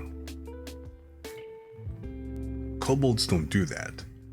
At least they aren't supposed to. Usually, the dog-headed beasts wander around alone or in pairs and attack with sharp claws and fangs. I realize I'm a newbie and all, but I've never seen kobolds act like this before. The Minotaur yesterday, and now this. I must be cursed or something. Huh? That's it. This part of the floor is a loop. I jump behind 2 corners and hold my breath. Run around forever like yesterday or ambush them. I choose ambush. As soon as they turn that corner, I'll make my move. I may have a plan, but my heart is still testing the limits of my ribcage. Damn, I'm nervous. If other adventurers were here, they'd laugh through their noses and call me an idiot. However, the halls of lower level 1 are wide. Going against a group of enemies isn't a good idea. You'll get surrounded. No matter how much you run around, a one-on-one battle will never happen. So says dungeon theory, anyway. There's also a risk of getting caught in a pincer between... Excuse me. There's also a risk of getting caught in a pincer between 2 enemies. If I'm going to survive this, I have to attack.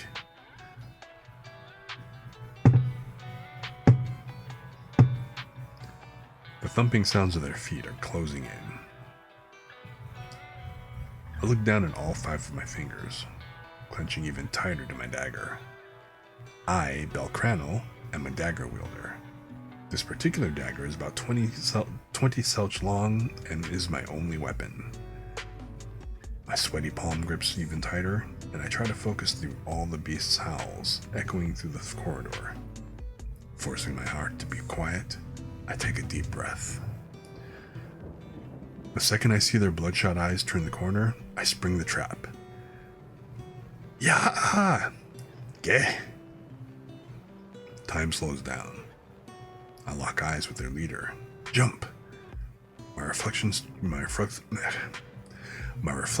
grows in its eyes. Strike! Direct hit through the heart. That's 1 down. The remaining kobolds round the corner half a breath later and jerk back in surprise. But I can't let up now. I grab the body of the dying kobold still on my dagger and charge headlong into the horde, using it as a shield. 2 of them get bowled over by my surprise attack. Kagat! Wah! Go you! I roll over the body, coming up clean and withdrawing my dagger from the first kill. The 2 kobolds I hit fall flat on their backs. That one's close. Dive, slash down, through the throat. That's 2. Yow! Kill. The last three are moving, coming right for me. Duck, roll back. The one above me, it's wide open, but my dagger won't get there in time. I do the next best thing, kick. I bury my boot in its mouth. Snap! It crashes to the floor above me, its neck angled in a direction it's not supposed to go. Third one gone. I win. Yan! I declare this battle mine. The three left can't surround me. Kobolds aren't too bright. They won't figure anything out, especially now, since my dagger found the gut of the next jumper. 4 down, 2 to go. I see fear in the last two's eyes, but I'm not stopping now. 2 steps, 2 slashes, and the last 2 bodies hit the floor. I won. I sit down on the dungeon floor for a breather. Did I just do that? I've never faced that many before, but somehow I did it. Not even a scratch on me. Not bad at all. There might have been a better way to tell them to face them, but I'm solo. There's no one here to tell me how or give me orders. Hell, I'm the only member of the Hestia Familia. Without any veterans or allies to show me the ropes, I have to do things my own way. Do things my own way. Sounds nice, but I'm still just a newbie making things up as I go along. I'm not good for anything yet. What if I ask someone from another familia to train me up a bit? I mean, I don't want to die doing things my own way. But wait, if I did that, I'd be a laughingstock. My goddess too. What would the god of the other familia think if I did that? Things would get way too complicated. Any way I look at it, I'm better off alone. As long as I don't go on adventures, I can fight and win. Do whatever it takes to fight against one monster at a time. Stay in the upper levels. Use the surroundings to your advantage. Alright. Time to stand up and get to work on those bodies. One of the slain monster's tongues is hanging out, like the kobold's still trying to breathe. I don't feel sorry for it, but can still help it along. I raise my dagger all over its body. Flesh tears apart as I plunge the blade down into its chest. Its body flinches and blood squirts everywhere, but that doesn't matter. I'm after the small, shiny, bluish-purple shard in its chest. The magic stone. It's a crystal with magic power. All monsters in the dungeon have them. I know I'm always saying this, but I don't know much more than that. Maybe I should break down and read a book like the goddess is always telling me to do. Anyway, the guild pays cash in exchange for these beauties because of their magical properties. This is how I make money, collecting magic stones to trade. The magic stones are used for many things through human engineering, like the lamp back in my room. The stones can be used to power stoves for cooking or even to freeze foods to keep them fresh. They're a valuable resource.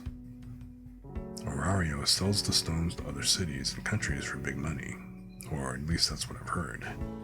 I think the guild should get the credit, though, not the city. The stone that I took out of the kobold is actually just a shard. Only about the size of my fingernail. It's not worth that much money. So far, the monsters I've slain on lower levels 1 to 4 have all had this kind of shard. The guild pays more for bigger shards and full stones. The kobold's body starts changing the moment I pull out the shard. At first, it flattens out like strings had been cut, and the color drains from its face. Then, without warning, its entire body turns to ash and disappears without a trace. All monsters disappear after their magic stone is removed. Aina said that the magic stone is a monster's core, its power source. The magical energy of the stone gives them life. Aina also said that a good strategy for taking them down in a pinch is to aim for the stones. If the stone gets damaged in battle, the guild won't buy it. But I don't think anyone would complain about losing a little cash if they're about to get slaughtered.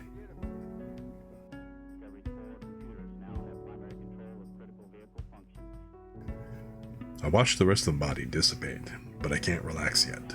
I've got 5 more shards to collect here, and 2 back where I first ran into the group. I don't have time to let them just lay around. Cut, slash, grab, pull. Walk to the next, repeat. Walk farther still, repeat. Huh? I just pulled out the magic stone of one of the kobolds, but one of the claws on its right hand didn't turn to ash. It hit the floor with a plop and rocked a bit. The claw isn't going anywhere. Looks like this is a drop item. Sometimes a piece of a monster's body stays behind even after its stone has been removed. It just means that that particular monster's stone stored energy in a different... excuse me. It just means that It just means that particular monster's stone stored energy in a different part of the body. So that part of the monster has enough independent energy to stay behind even after the stone is removed. It also means this kobold had a very sharp claw. I can sell this too. The guild will sell it to the blacksmiths, and they will make it into a weapon or something. If this is high enough quality, I might get more for it than the magic shards. Finally, a little luck.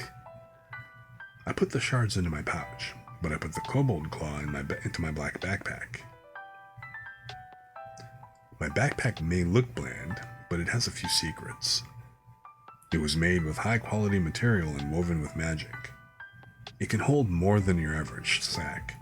It's not perfect though. Oops. If it gets too full, the seams will tear. And of course, the weight. There really is no perfect item, is there? Usually, a supporter travels with adventurers and collects all the magic stones and drop items. But Hestia Familia doesn't have any supporters, just me. I have to carry everything I pick up, and all that stuff gets pretty heavy. Soloing in the dungeon. Maybe I should hire a free supporter, someone not in any familia. Aina's been disappointed with me recently, so a supporter might help. Then again, we're broke. How can I hire someone when it's all I can do to buy food and items? Wah! Yeah! Round 2? Come on, give me a break.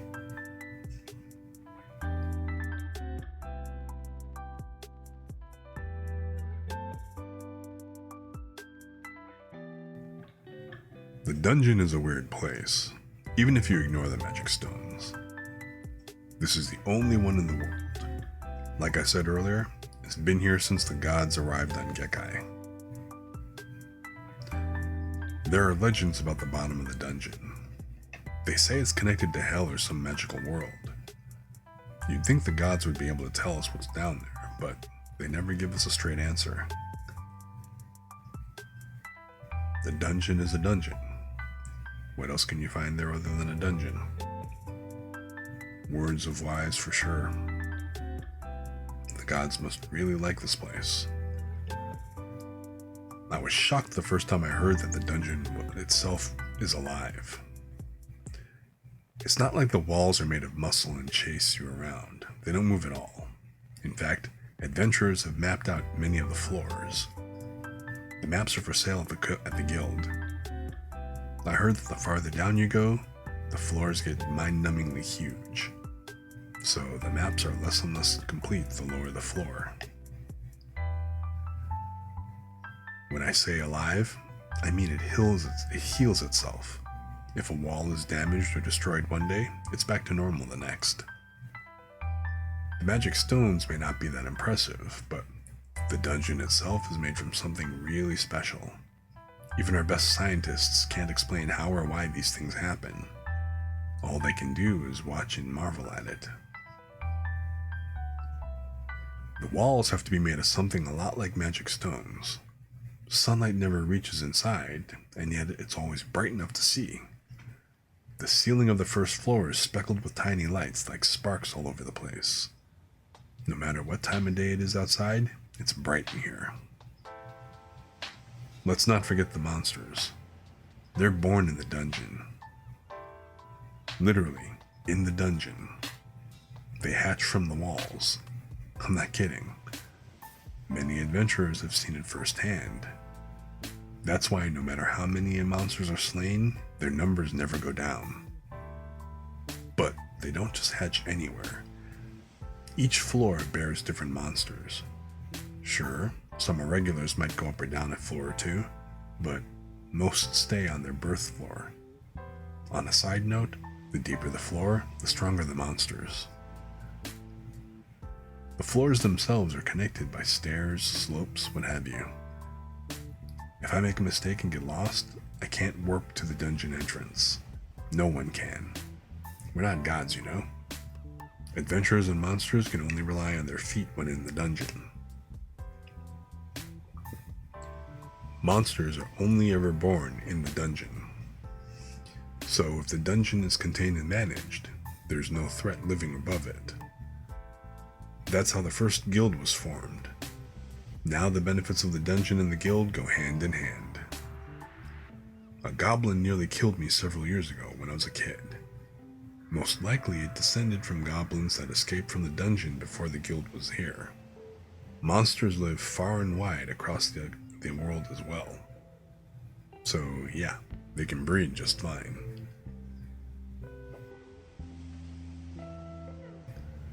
A place that spawns prosperity and danger. Very mysterious. It's kind of scary to think about, but I think the dungeon isn't originally part of this world, just like the gods and goddesses weren't. There's no way humans and demigods built it. There's no way humans and demi-humans built it. Otherwise, Of course, there's no way to confirm that. It's just my gut feeling. Kabya! How did I not see that goblin in the middle of the hallway? Direct hit in my stomach. Its foot got inside my ribs. I catch a glimpse of his bulging eyes as my body folds under the force of his kick. I roll backward. Those eyes. I can still remember them from when I was attacked. Add in the pasty green skin, and you've got a good idea what haunted my dreams for years. But now that I received the blessing, I can kill them in a heartbeat. Just like that. Just like this. What a difference. I remember back when I first saw one in the dungeon, my first time here. I was so scared I couldn't move. Feels like ages ago now. Oh, another drop item. This time it's a goblin fang. I put it into my backpack, but the extra weight is really getting to me. Feels like I'm carrying bricks in that thing. My spine itself is talking to me. That's not a good sign. There's still plenty of room in the big bag though. If I'm fighting goblins like that one, I can still move like normal, I think. Ksha! Da! Correction. I should call it a day. Sure, it was a sneak attack, but I should have been able to dodge that attack completely. Another goblin was hiding in the shadow of the wall. Now he's standing in front of me and baring his fangs. We lock eyes as I unhook my backpack and set it on the floor. I can't take any chances. Even if I'm not going on adventures, danger works around every corner in here. Didn't Aina say the most dangerous thing an adventurer can think is, whatever. I should head back. exchange what I collected early, and just head home. It's not that big a deal. I wonder if Miss Wallenstein would ever be interested in me. I have no damn clue how to get her to notice me, but as I am now, I just don't have a chance. Just thinking about the face of my savior lights my soul on fire. I have dinner plans tonight. Better make sure I get enough money to eat something or at Sears Bar. I promised her I'd be there. Gotta get more shards than usual to cover it. I've already spent like half a day prowling around down here. Time to go kick some ass. Hey, goblin, right back at ya. But wait! And now he's in pieces.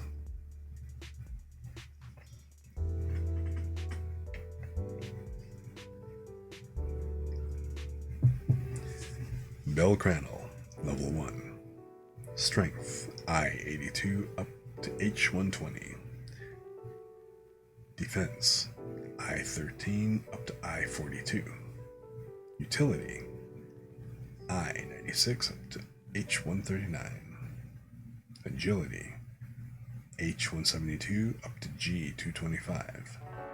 Magic, I-0. No visible magic, no visible skill. Huh? It's early evening. After coming home to the hidden room under the church after a hard day's work, I couldn't believe my eyes. The status paper the goddess gave me, these numbers can't be right. Goddess, are you sure these numbers are right? What? Do you think I'm too stupid to copy down numbers?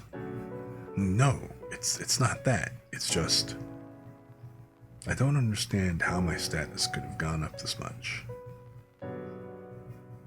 The goddess sounds like she has a thorn in her side or something, but she's sure about this. Maybe I should look one more time just to be safe. I tried really hard today. I'd say I did damn well. But this, there's no way I improved 160 points in just one day. What the hell were the past 2 weeks then? I barely went up a few points a day until yesterday. Goddess, something has to be wrong. Look here, I got this one today. I got hit once today, once. And my defense goes through the roof?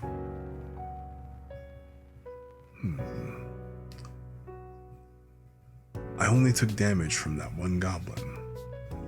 My armor blocked one, and I ducked and dodged all the others. Suddenly, my defense goes up 29 points. It's more than triple what it was when I left this morning. I'd been hit by plenty of monsters since I started, and only went up 13 points. One kick does this? This isn't right. Goddess, Goddess? Something is definitely wrong. She's in a bad mood, a really bad mood. Her eyes are scaring me. Her childish face is glaring at me through half-closed eyes. I don't even have to ask. I am pissed is written all over her. Why? What did I do? I've never seen her like this. What do I do now? Sweat is rolling down my forehead. Hey, I bet that goblin felt like this a few hours ago. Goddess? Goddess? Please tell me, why did my status go up so much? Hell if I know. She puffs out her cheeks, turns her back on me. She's cute when she's mad. The heck am I thinking? I've never seen her act like this. Maybe she's at a difficult age?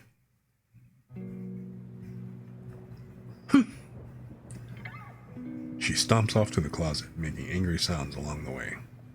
Even her ponytails twitch with rage. Shaking with fury, she opens the closet and pulls out a custom overcoat. Throwing it over her shoulders, she walks right past me toward the door. I have something to go to for my part-time job. Have fun spreading your wings and eating a gorgeous meal by yourself. Be lonely for all I care. Bang! She slams the door so hard the room shakes. She's been looking at me the whole time. Something to go to? Like what? What just happened? She has to be mad at me, but I have no idea why. I just know I made her mad. Maybe I'll remember something on the way.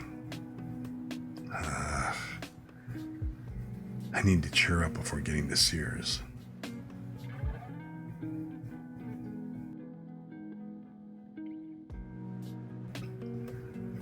The sun is sinking into the western sky. The red rays of sunlight are being replaced by the bluish glow of the moon and lots of lively voices. Adventurers back safe from the dungeon and people who just finished a hard day of work are indulging in a well-earned ale. Happy and angry voices pour out of all the bars that line Main Street. Orange light emanating from inside the pubs bathes the streets with the shadows of their patrons. I'm sure I met her somewhere around here this morning. I wander through the human traffic of Main Street, looking around like a lost puppy. It's so different from this morning. All these people are making it hard for me to recognize any buildings or landmarks. Am I really in the right place? The bars are at the center of the storm of energy swirling around me. Demi-humans are smiling, drawing people off the streets and luring them into their respective establishments. A group of prooms and gnomes, the shortest of the demi-human races, are standing shoulder to shoulder and singing to their heart's content. Even a dwarf, a strong race known for their adventurers, I might add, joins in their jolly circle to hum a few tunes. Female animal people, a race of demi-humans with animalian ears and bushy tails, try to bring in customers with some very playful clothing. But they are put to shame by a line of Amazons walking by wearing not much more than loincloths. The Amazons don't seem to care about all eyes following them as they strut down the street. I tear my own eyes away from their little parade and keep on walking. Music, strings, and wind instruments, by the sound of it, breaks through the din of the nightlife. So this is Main Street at night. This should be it. I remember that terrace from this morning. I stopped just in front of it. The building is made of stone. It's 2 stories tall like the rest, but it looks very deep.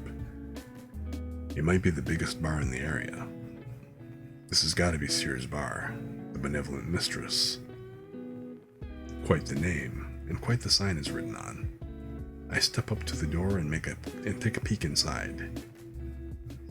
Opening the door, I immediately see a stout dwarfess, probably the owner, behind a counter and a group of young cat people girls in aprons serving food and alcohol to customers. Looking around the place, all the employees taking orders and carrying food are girls. Don't tell me the entire staff is female. The name wasn't lying. Oh boy, isn't this place a bit out of my league?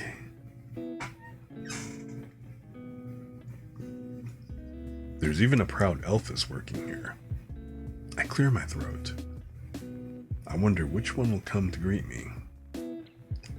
I've fantasized so many times about a place where all these beautiful flowers are right in front of me. Well, the dwarfess wasn't really, but what I had in mind, but hey. This place isn't all that risque, but look at all the ladies. I've never seen so many pretty ones at once before, It's enough to make my face turn red. It really is cheerful in here, though. The waitresses are hopping from table to table with big smiles, and customers are happy. This place feels alive. Most of the patrons are male, and adventurers by the looks of them. They come off a little intimidating, but they're happily drinking with their buddies, and the food looks amazing. The decorations and style of the bar are pretty contemporary compared to other places, but it still feels like a bar. The terrace off the street entrance adds to its flair. Speaking of the terrace, someone's looking at me. I can feel someone's eyes going right through me. But anyway, I bet the terrace is a major draw for men and women. However, I want to leave, like right now. Belle? Seer? How long has she been standing beside me? My mouth twitches, so I slam my lips together and try to force a smile. Worst smile ever. It'll have to do. Here I am. Yes, welcome! She's still wearing the same blouse, skirt, and apron from this morning. I follow her through the still open entrance. She faces the crowd and takes a deep breath. Now seating 1. Do they really announce everyone who comes in at a bar? I just need to follow her and do my best to blend in. I'm new at this too. Please have a seat here. Thank you. She leads me to a counter seat. The counter is along L, and she places me at the small corner seat at the end. The wall is right behind me. I'm right in the crook of the building. There's only one seat in this nook, so no one can sit down next to me. Basically, it's just me facing the owner behind the counter.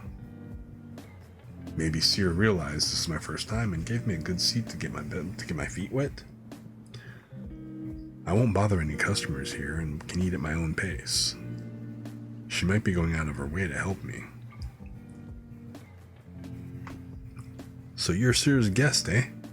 Haha, you got a charming face for an adventurer. Please leave me alone. The dwarfess is leaning halfway over the counter, scanning me with almost dark eyes. I have feelings, you know? And I like my space, thank you very much. Just give us a holler if you need something. I hear you're going all out tonight. I'll keep the food coming, so all you gotta do is keep on ordering. Huh? Her words had to sink in a bit. Wait. Who said... Seer. She's right behind me. If I can just get her attention. She looked away. What's going on here? Who said I was going all out? That's news to me. What's so funny? Trying to pull a fast one on me, you witch? Well... I told Mamma Mia that I invited someone here tonight, and I kind of talked you up a bit and things got a little out of hand. That was on purpose, wasn't it? I'm rooting for you. Please, just clear this up. So much for the good girl next door. She's an evil witch.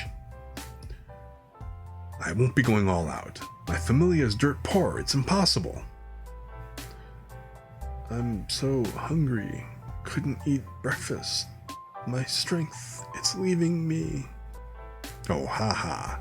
What's with that tone? Cut it out. This is a real dirty game you're playing. This was way too much stress for just keeping a promise. They're scamming me. It's just a joke. I wanted to have a bit of fun, that's all. Please, take your time and order when you're ready. Okay, but just a little. Clever girl, this one. I hold back a sigh and turn to face the counter. I remove the menu from a trendy stand and take a look. My eyes find the prices before the food. I exchanged enough loot to get 4,400 vals before coming here. I slew more monsters today than ever and picked up a few drop items on the side. My pockets are much heavier than usual right now. 50 valves worth of food is enough to fill me up, but weapons, armor, and items are really expensive.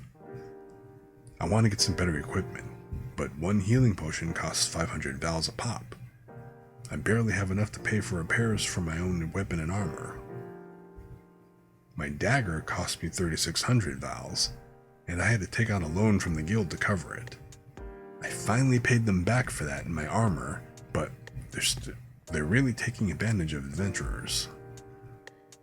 I've got plans for this money. I'd like to save some too. I guess I'll have some pasta. Bye 300 vals.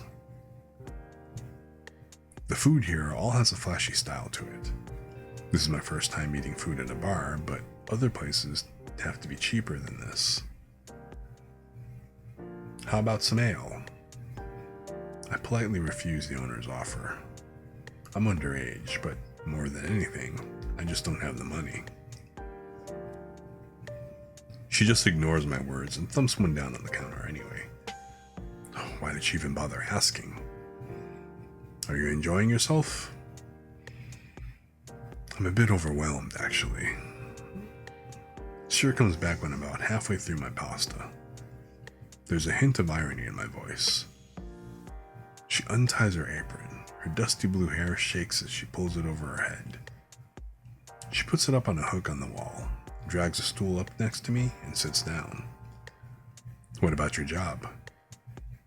The kitchen is a little busy, but the others have everything else covered.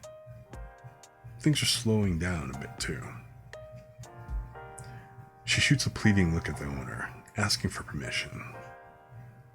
The owner raises her chin in a jerking nod, giving her the okay. Well, first let me say thank you for this morning. The bread was delicious. No, you coming here tonight made my empty stomach worth it.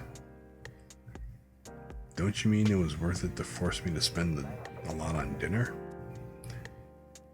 I didn't think I'd be paying this much for food. I have the right to complain. Sierra laughs with a smile, bowing her head and saying, "Sorry." I hope she's serious. After that, I ask her a bit about the bar itself. This bar, the Benevolent Mistress, was founded by an ex-adventurer, the dwarfess behind the counter. Her name is Mia, but the employers usually call her Mama, or Mamma Mia. She got permission from the god of her familia to retire from dungeon crawling and open up shop. I suddenly had a lot more respect for the lady behind the counter. She only hires women, period.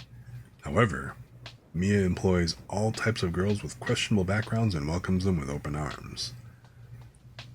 What about you? Comes out of my mouth without much thought. She simply says it looked like a fun place to work. We've become pretty popular with the adventurers recently, so money is flowing in. The pay is good too. Are you one of those people who's in love with money, sir? Kidding! But because so many different people come here? She turns away from the counter and looks across the main floor of the bar. A human waitress lightly bends over to take a dwarf customer's order. There are elves looking at their food with hungry eyes. A group of prums is living it up on the other side of the room. Everyone is raising their glasses and drinking until they're red in the face. More people means more possibilities. I really get excited just thinking about what I might discover on any given day. Her eyes are smiling. Ahem. She made one of those fake coughs as soon as she saw me looking at her. Her cheeks are turning red, too. Anyway, that's how it is. I guess meeting new people is fun. My heart yearns for it. That's quite the hobby you have there. I'm not all that different. I get excited just from seeing all the people on the streets of Orario. That might be the best thing about the city and the people who live here. You learn something new every day. The moment that I find some common ground with Seer, The doors suddenly open and a group of about 10 new customers files into the bar. They must have made a reservation because they're all led to an empty table in the opposite corner of the main floor. The band is composed of many different races. I'm pretty sure they're adventurers, strong ones too. Isn't that? My heart jumps. I caught a glimpse of blonde hair so shiny it could be made of real gold. Her body, so delicate and feminine it would break if you touched it, looks more like a spirit or fairy from legends than a human's. She doesn't walk, she glides. Her big golden eyes, so clear, so pretty. I just gasped a little. The one whom I admire above all others is part of the group of formidable adventurers coming into the bar. There's no mistaking her. Eyes Wallenstein. Ooh, ho. They royalty or something? Of course not, moron. Look at the emblems. Meh. Other customers just figured out that this troupe belongs to Loki Familia. A new tone of whispers spreads throughout the bar. So that's them. They're the giant killer Familia, eh? Aren't they first-class all-stars? Who's the kinky I've heard so much about? Waves of awe echo through all their voices. Some of them whistle at Mrs. Wallenstein and other female members of the group as I walk past. I'm just as awestruck as they are. To think I would see the one in a place like this. What do I do? Belle? Should I go over there and say thank you for saving my life? No. I just look stupid. Even if I went over there, what the hell could I say? I love you. Please let me take you out. Yeah, right. I need to calm down. She doesn't even know my name. Okay, just watch. Belle? I can use the bar as cover. Don't want Loki Familia to see my red face watching them from across the room. I feel like I'm stalking my prey in some vast savanna, and the trap has been set. Sear's looking at me with concern on her face, but I'm too busy to notice. Miss Wallenstein's seat is facing directly toward me. Screech! The sound of their chairs on the floor fills my ears, but my eyes are locked firmly on her. Yes, a great day out there in the dungeon today, people. Time to cut loose. Drink up! One of them stands and makes a toast. His back is to me, so I can't see his face. They all start talking at once. Loud clinks of glasses, cutlery hitting places, shoveling food into their mouths. But Miss Wallenstein just has a small plate in front of her, taking her time. As if Loki Familia's toast was some kind of signal, other patrons remember they have drinks and food too. It's like the room flipped a switch and then went back to normal.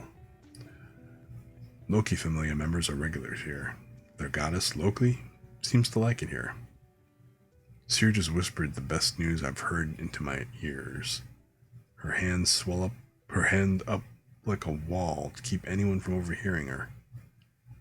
But I understand loud and clear. If I come here, there's a good chance of seeing Miss Wallenstein. My eyes follow every one of Miss Wallenstein's movements. How she laughs when someone tells her that her face is red from drinking. How she talks with her female teammates. Her energy, her smile. How she delicately wipes the side of her mouth as if caring for a young fawn. I can't say I'm proud of spying on her this way, but how else would I have gotten information like this without my own two eyes? She likes to talk about this. She laughs like that. My whole body feels like it's burning red. I've never felt like this before. Yeah, eyes. Tell us that one story. That one story? My body freezes. One of them called her eyes. A young male animal person sitting 2 seats diagonally across from her requested the tale. He has a handsome face, but also a very manly aura. I'm male myself, so I have to admit I like his style. You know the one, about those minotaurs that got away. Remember, you finished the last one on the lower 5th. You know, Tomato Boy. Lightning shoots down my spine. The butterflies are gone. Something else is taking their place. My mind is frozen. My body won't move. Are you talking about the group of minotaurs that attacked us on the lower 17th floor, and they ran away when we fought back? Yeah, that one. By some miracle, they ran up. We tore after them. Already damn tired, too. The only mode of transportation in the dungeon is your own 2 feet. Since there is no convenient way to reach the lower levels, adventurers who go there pass... Oops, hang on a sec.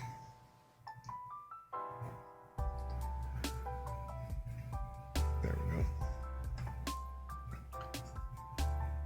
Since there's no convenient way to reach the lower levels, adventurers who go there pass through the same path over and over. Therefore, adventurers need to be prepared for both the trip down and the trip up. If you just go as deep as you can, you won't be able to make it back and will be lost forever. Familiars that go down into the dungeon need good leaders with strong sense of how far to go and when to turn back. The story so far. Loki Familia was on some sort of expedition. They encountered a group of minotaurs on their way back but couldn't slay them all.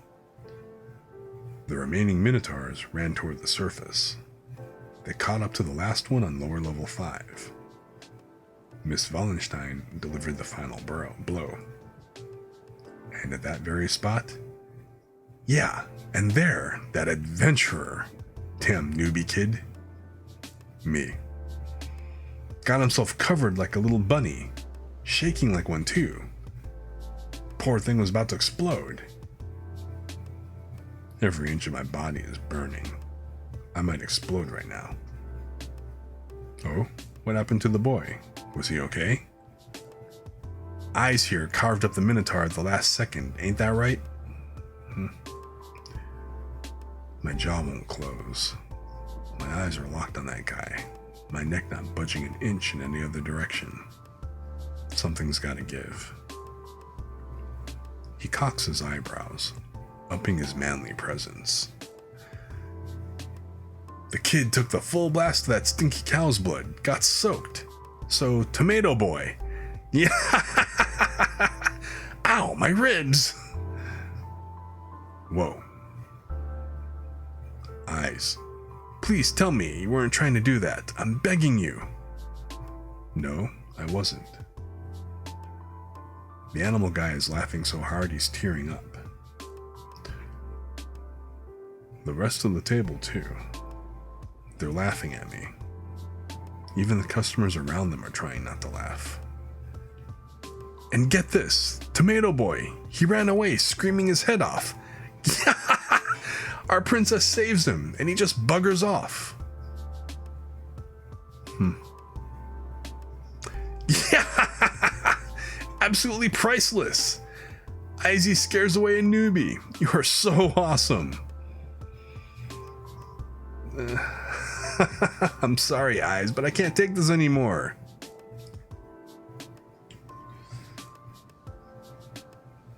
Ooh, don't make them scary eyes. It ruins your cute face.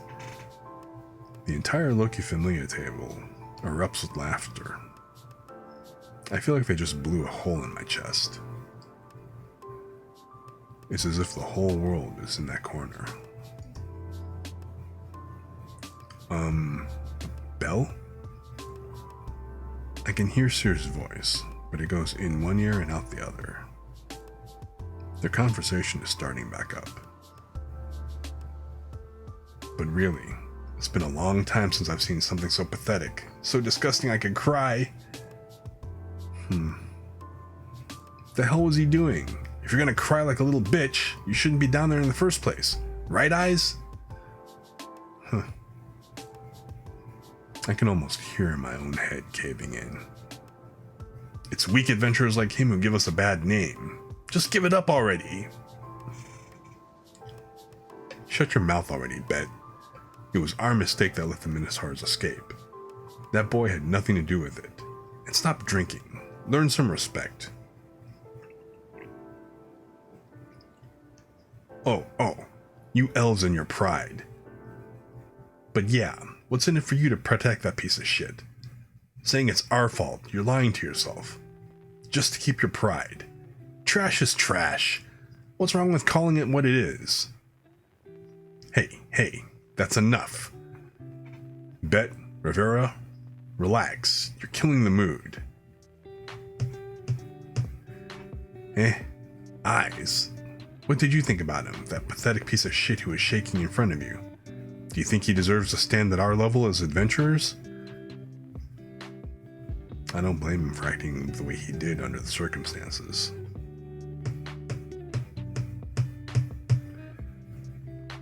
Why are you acting all goody two-shoes? Okay then, I'm changing the question. Him or me? Who's got it going on? Bet, are you drunk? Shut it. Now Eyes, choose. As a female, which male wags your tail? Which male makes you hot?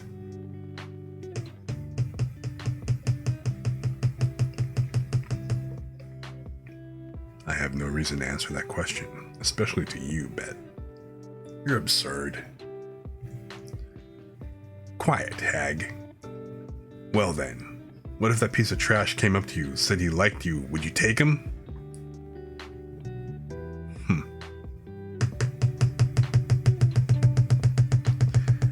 Of course you wouldn't. Why would a tiny kid who's so weak, feeble, and all around nauseating have the right to even stand next to you? There's no way he'd measure up. A tiny kid could never land, Eyes Wallenstein. I stand up, the chair flying backward. I tear my eyes away from their table and make a break for the door. Belle! The street is jam-packed with people and buildings, but I don't care. I focus on getting away. Someone is calling my name, but it's just sound to me now. It's really dark out, but I don't care. I'm gone. Belle!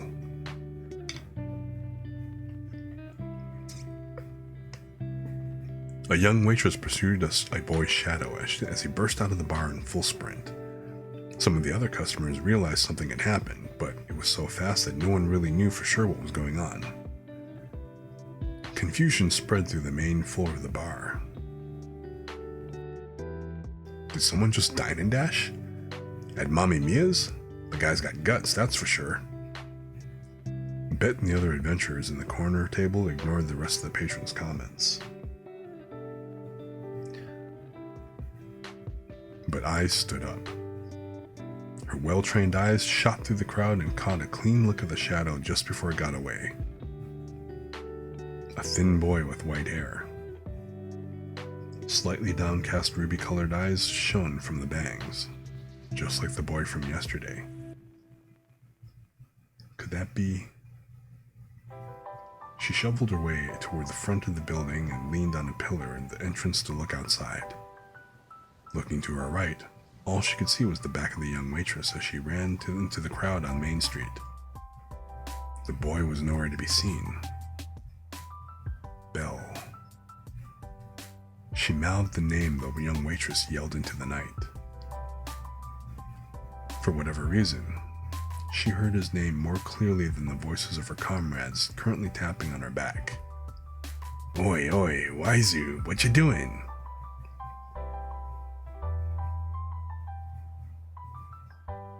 A woman had left the table and now stood behind Eyes. She wrapped her arms around the blonde girl's body. The woman pressed her hips into Eyes' backside and took a squeeze, body and breast. Eyes lost her breath for a moment.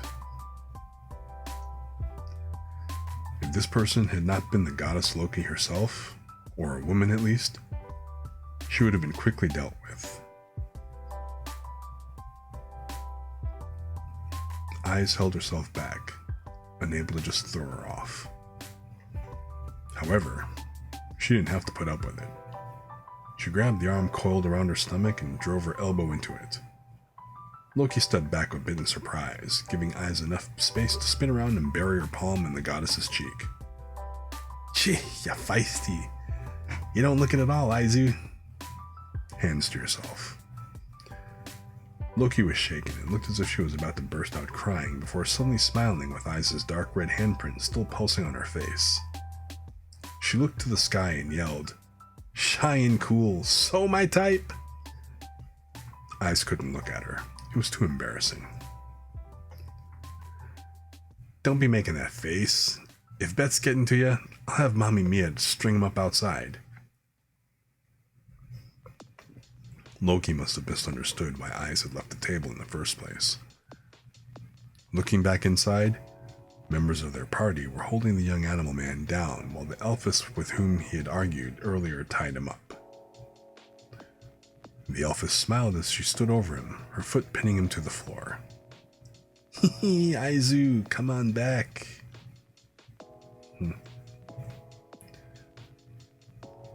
Loki wrapped her arm around Eyes' shoulder and guided her inside. Eyes fought it long enough to look inside one last time. Even with the magic stone lamps lighting the busy street, the boy was long gone. Storm clouds hovered in the dark sky. It could rain. It could have rained at any moment. Damn it! Damn it! Damn it! Bell was running. Tears flowed from his crooked eyes, falling to the ground behind him. The events of the last hour were replaying in a loop in his mind. He was so embarrassed, so humiliated, so ridiculed that he wanted to just disappear for the first time in his life. Why am I so damn stupid? Each of that animal man's words cut deeper every time he heard it. Weak, feeble, trash, tiny, nauseating, pathetic, disgusting, little bitch. The question burning in his mind wasn't, what can I do to get close to her? It was, if I don't do something, I don't even have the right to stand next to her. That animal man's words and the laughing faces around him awakened violent urges within Bell. But he was angry at himself, his do nothing and expect the best self. This hurts, it hurts! It hurt to know that everything that guy said was absolutely true. It hurt that he couldn't respond, defend himself. It hurt that he was nothing more than a funny-looking rock on the roadside to her. It really hurt that he didn't even have the right to talk to her.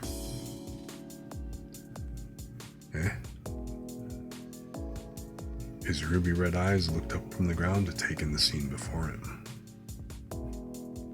The entrance to the dungeon was waiting for him beneath the white tower, door open. He was going in to prove them all wrong. Holding back his tears, Bell ran flat out to the base of the tower.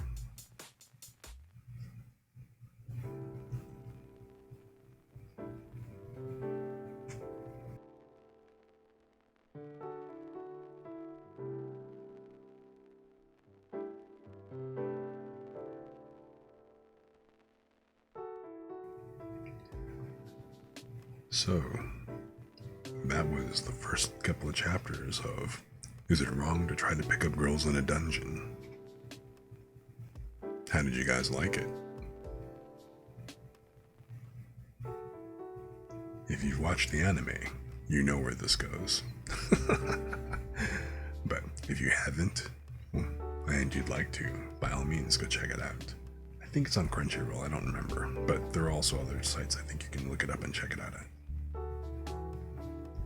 You think you need some dungeons for real? You know, show, right?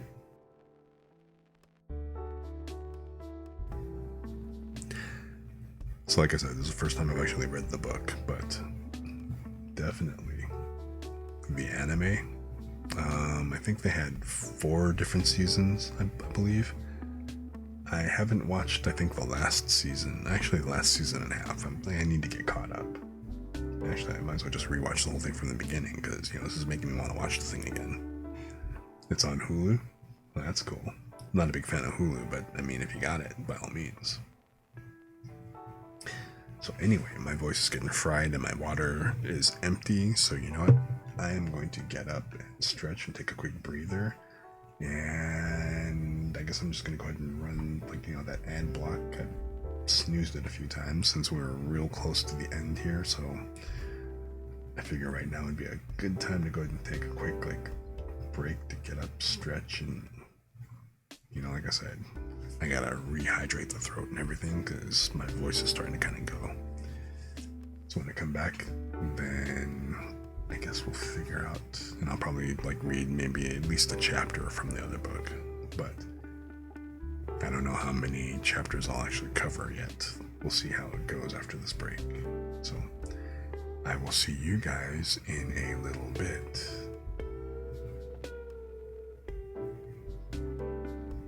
So that ad should be starting up in a bit, and I will be right back.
have returned.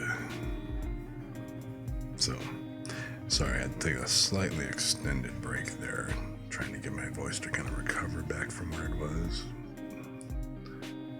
It was starting to get a little scratchy there for a bit, so just had to take a serious hydration break for a moment. Take a quick lozenge, that kind of thing. So, hopefully it sounds a little bit better right about now. So, hope you guys enjoyed that first book. Is it wrong to try to pick up girls in a dungeon? I would actually wager there's probably better places to look, but hey, you know what? Never know.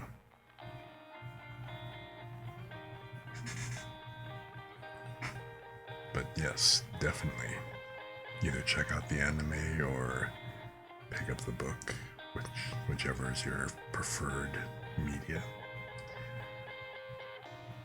In the meantime, let me switch over and so the second book that I want to go ahead and pick up on and read a little bit from, which also has, I think its anime is currently ongoing. Actually, yes, I know it is. I've been following it. And this one is The Great Cleric.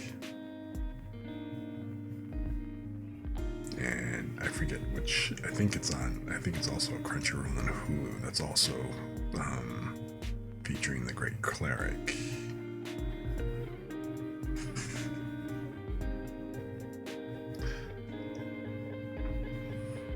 So let me go ahead and pull this up real quick.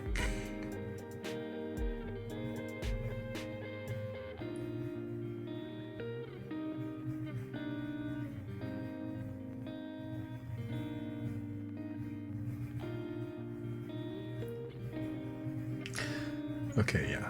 So, Great Cleric. And let me just queue up. I accidentally moved my bookmarks. Okay, here we go.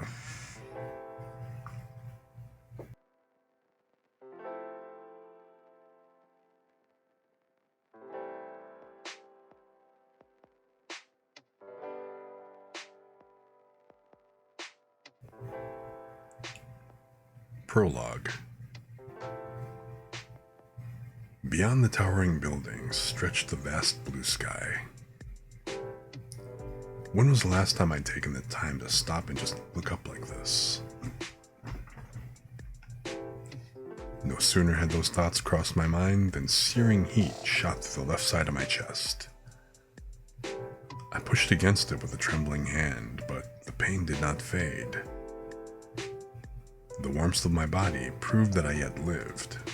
However, time did not flinch, and my vision started to dim. The world around me faded, but I had no intention of accepting this reality.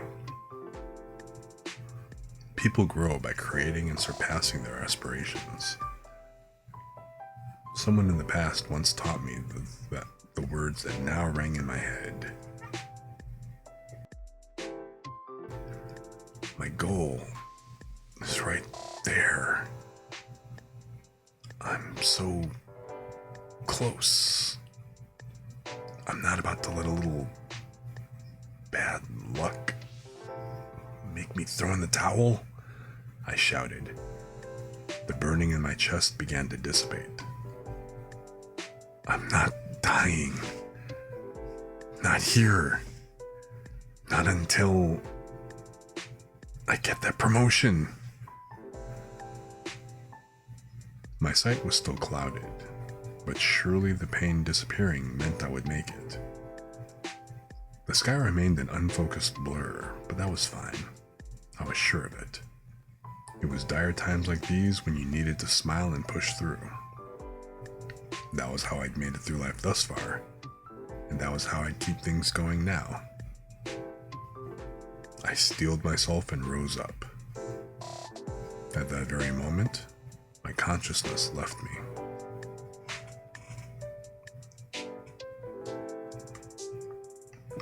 When my awareness returned, I found myself in an immaculate white room.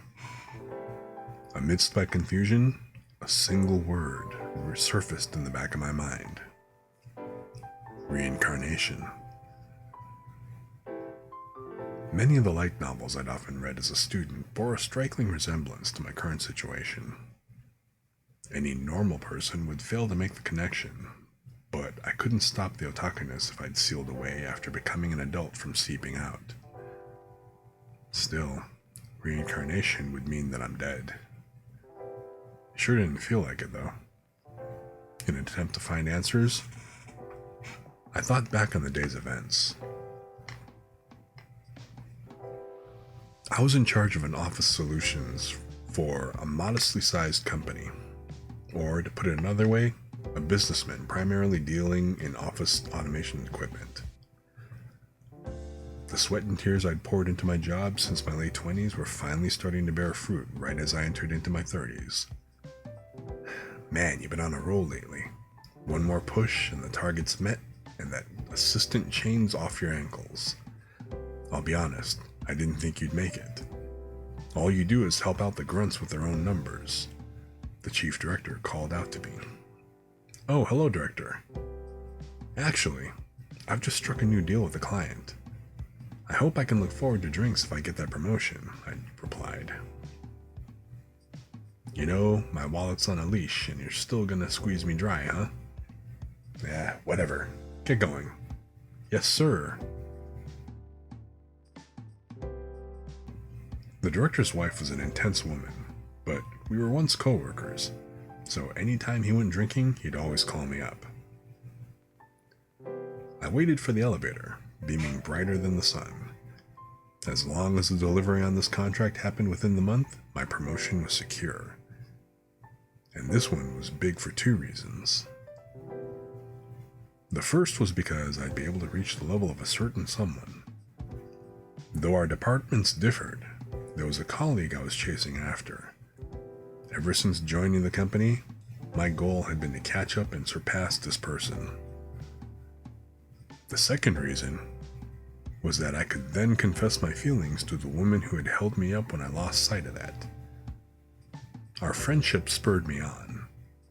Her smile kept me going when I'd lost my ambition, so I decided I would tell her how I felt if I should make it up the ladder. And I'd finally made it. I was so close to my goal. About the delivery, sir. It should be here next Wednesday. Thank you again for working with us. Likewise. Oh, before you go, you'll be here the day of the delivery, right? The president asked, our long acquaintance clear from his friendly demeanor. We went back to my newbie's days, and I owed him a lot. Of course, I answered with a smile and a nod. My promotion was thanks to him, after all, so naturally I'd be there. All right. Then could you get in touch with me before you come next week? Will do. You'll hear from me next Wednesday. Thanks. I'll see you then. Our conversation over with, I left his office. Yes! That's this month's quota. That promotion's as good as mine, I whispered excitedly to myself. Finally, with my personal target met, it was within my grasp. I was on my way from assistant manager to full-on manager, and I knew just the person to share that happiness with. If you'd told me to skip down the corridor, I would have obliged then and there, no questions asked, regardless of the curious eyes around me. Unlike the descending elevator, my mood stayed high as the sky. When I got off, halfway to the exit, I noticed my shoelaces had come loose. These things just won't cooperate, I mumbled as I leaned over to retie them. I can't wait to get back to the office and celebrate with everyone. Despite that wish of mine, I started off towards my next negotiation and left the building. Then it happened. A dry bang rattled my eardrums. Whoa! Whether by reflex or out of shock, My knees gave out, and I crumpled to the ground. What? Am I that much of a scaredy cat? I groaned, forcing a smile. A sharp heat pierced the left side of my chest. Come on, I don't even smoke. My heart can handle a little jump scare, can't it? My chest ached, but more importantly, I was in public. I had to keep up appearances at least a little bit, so I needed to get away from there. Man, my pants have got to be ruined now, I muttered. I tried to stand, but my legs refused to work. Did I slip a disc? Doesn't feel like I did, at least. The sound of my own breathing filled my ears to an unusual degree. I looked around. "Someone call an ambulance!" I heard a voice scream. What? That sound couldn't have been. I knew it. It was a gun, wasn't it? Finally, my situation became clear to me. Along with this revelation came a growing chill in my body.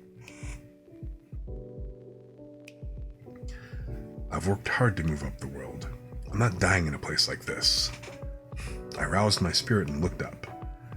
Beyond the towering buildings stretched the vast blue sky. My chest burned, the world dimmed, yet I had no intention of accepting this reality. People grow by creating and surpassing their aspirations. Isn't that right, sir? I'm going to live. I'm going to live and keep rising higher. The churning heat in my body suddenly turned cold and the pain vanished. I've made my decision. I'm going to live, make my way to you, and surpass you. I sure acted tough, but so much for not dying. I am dead, right? I said to myself. I just woke up in this white room, so I'm dead, aren't I? Each time I repeated it, I felt my heart grow heavier. I couldn't just sit around feeling sorry for myself, though. I set about taking stock of the situation. The first thing I noticed was my clothing. In place of my suit, I had on some stiff, unfamiliar outfit from a bygone era.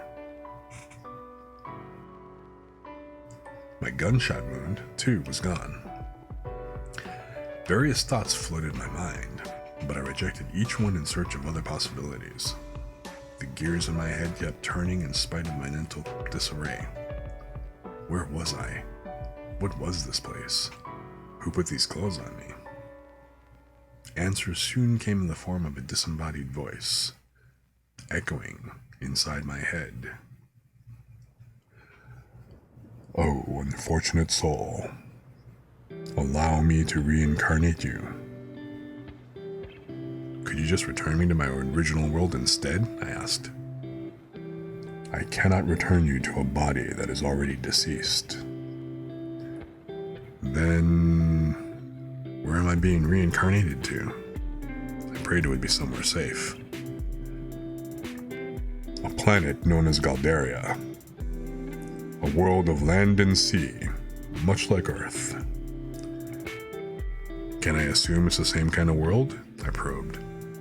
If its civilization was on a similar level to that of Earth, chances were there could be somewhere as safe as Japan, or maybe even safer. Reality, however, was never fair, and the voice's answer came as no surprise. It is a world of magic and beasts. Magic and beasts? That would make it downright fantastical. That's certainly a common setting in Japan. You see it in novels, anime, and games, so I've been familiar with the concept of such worlds for a while. I thought aloud. I even wanted to see one for myself when I was younger. But I'm getting up there in years now. I'm not sure I would enjoy an adventure at my age. Oh, unfortunate soul, I do not care for your yammerings. I have 9 other souls in a similar situation to attend to, so if you insist on quibbling, I will pitch you into your new world without any preparation whatsoever. If you would rather I did not, be quiet and listen. The voice threatened in a monotonous, inorganic tone. I'm very sorry. Please continue. Very much surprised that God, assuming that was who he was, would intimidate me like that. I shifted my focus to considering how I might survive in another world and nothing more. Oh, unfortunate soul. This world I send you to is as you envision. I will meddle not in your affairs. Should you wish to live, recite in your mind, status open. I obeyed the voice. Status open. A hologram appeared out of nowhere. Name unspecified. Job unspecified. Age 15. Level 1. HP, health points 200. MP, magic points 50. Strength 20. Vitality 20. Dexterity 20. Agility 20. Intelligence 20.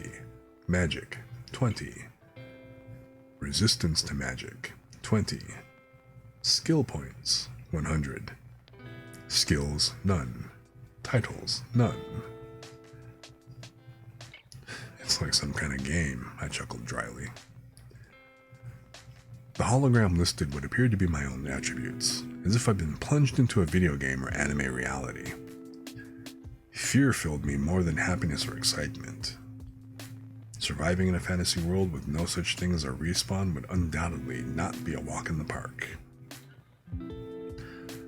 This sure is fantasy, all right, I mused. Wait, what? The age listed is so young. Is that on the house? For now, I needed information above anything else. At least I can keep thinking forward. I learned that much from being a businessman. I pulled myself together, determined to push through this wild situation. Your time limit is 1 hour. Your race and age have been set.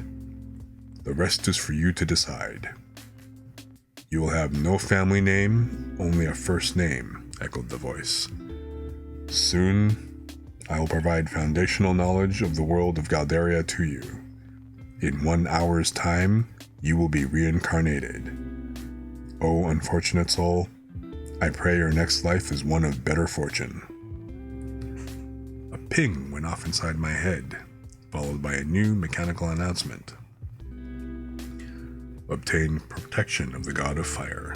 Increased SP. Oh, thank you. Ah! The instant I attempted to offer my thanks, a flood of information beyond the limits of what my mind could handle surged through every synapse of my brain. Unimaginable pain gouged my head like a club had been brought down on it. According to the clock on the status screen, this sensation lasted for less than a minute, contrary to how my senses interpreted it.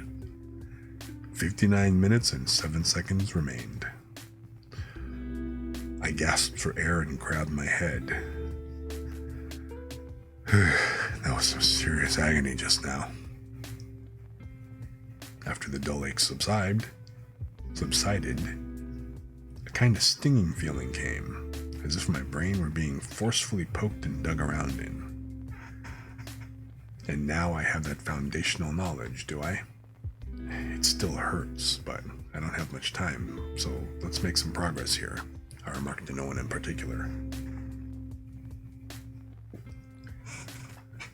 The knowledge I'd obtained included the countries of Galdaria, its races, the common language, alphabet, and currency.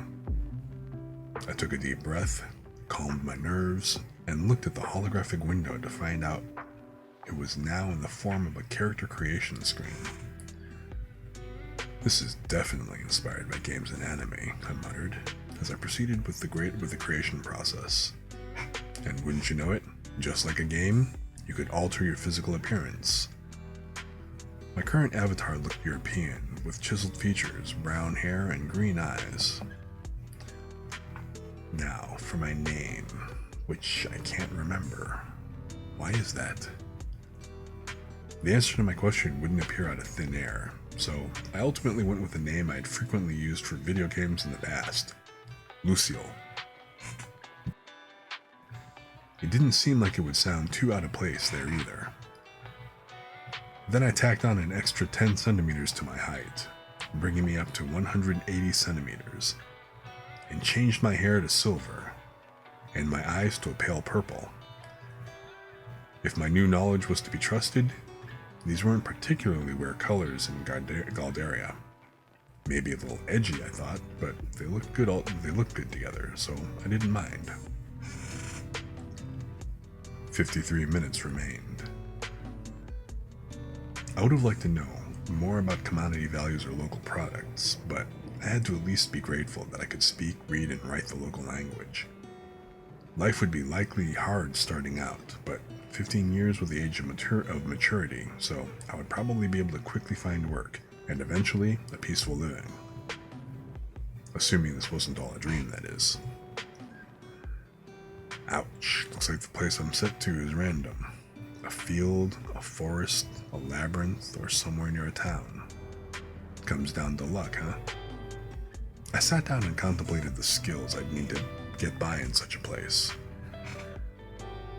So, some skills have levels and some don't. The ones that do have levels also have a cap. You get them either with skill points or through hard work. The skill list was massive, and some of the more unpredictable ones relied heavily on luck. The categories were attack, defense, magic, support, production, lifestyle, research, and taming. Unfortunately, my perusing found no search bar of any kind. I would have to look things up the old-fashioned way. Luck came to mind first, and not just for gambling. If you wanted to snag clients at work, you needed luck, not just smooth talking. Without it, you can even end up getting shot and having your life cut short like mine was. With that in mind, I began to calculate the SP costs of the more useful sounding skills. From the support category, I selected attributes and from there, luck, which then displayed the following skills: good luck, strong luck, super luck, monster luck, fiendish luck, supreme luck, and divine luck.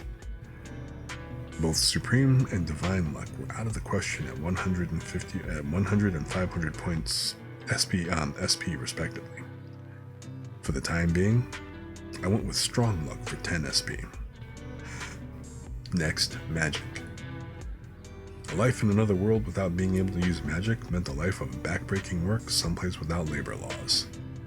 Only a fictional protagonist or combat expert of some kind could make headway living like that.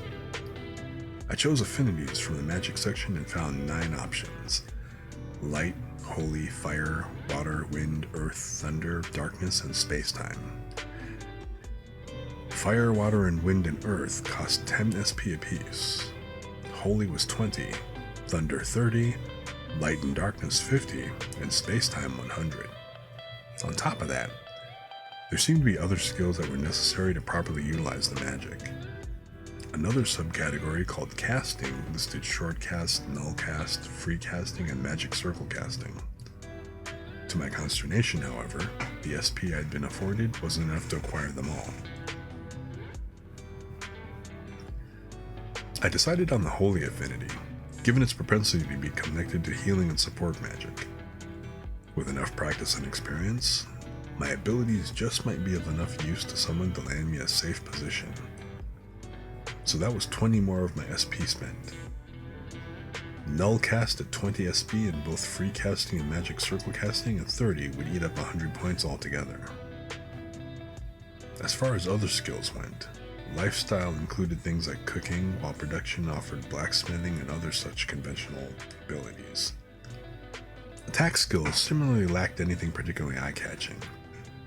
There was one major pitfall though. There was no guarantee that you would start out with a weapon, even if you chose the appropriate skill. Wherever you began, a swordsmanship skill would mean nothing without the all-important sword itself. Therefore, I chose the safest option, martial arts, for 5 SP. Whoever was dumb enough to sit in this white room picking up nothing but combat skills to boost their abilities, well, I couldn't see them lasting very long. I searched for cheat skills like skill thieving or copying, but none popped out to me. And so, after much deliberation and agonizing, I had my starting skills. Assess Mastery for 20 SP, Martial Arts for 5 SP, Monster Luck for 50 SP, Magic Affinity Holy for 20 SP, and Magic Control for 5 SP.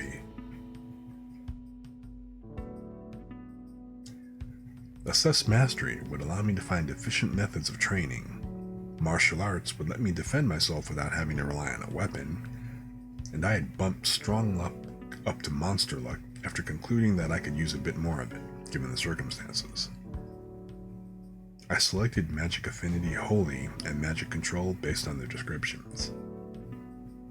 18 minutes now remained. While I scanned everything once again just in case, a job selector button drew my gaze. When I pressed it, a whole new screen appeared. Please select a job, it read, followed by all kinds of options.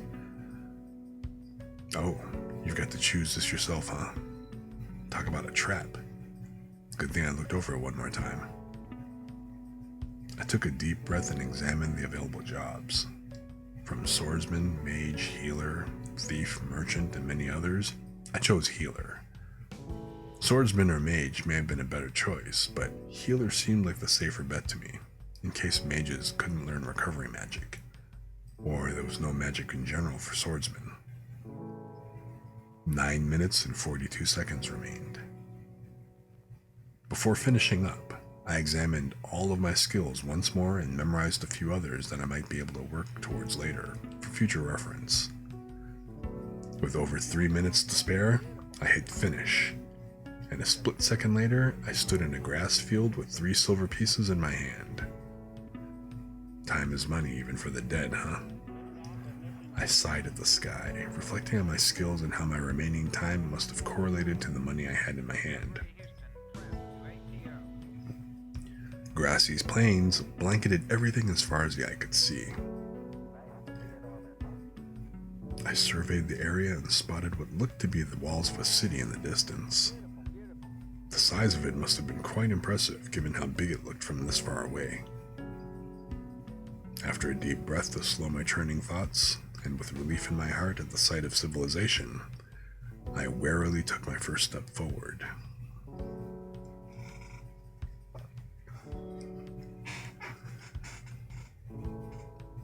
That makes 10 souls.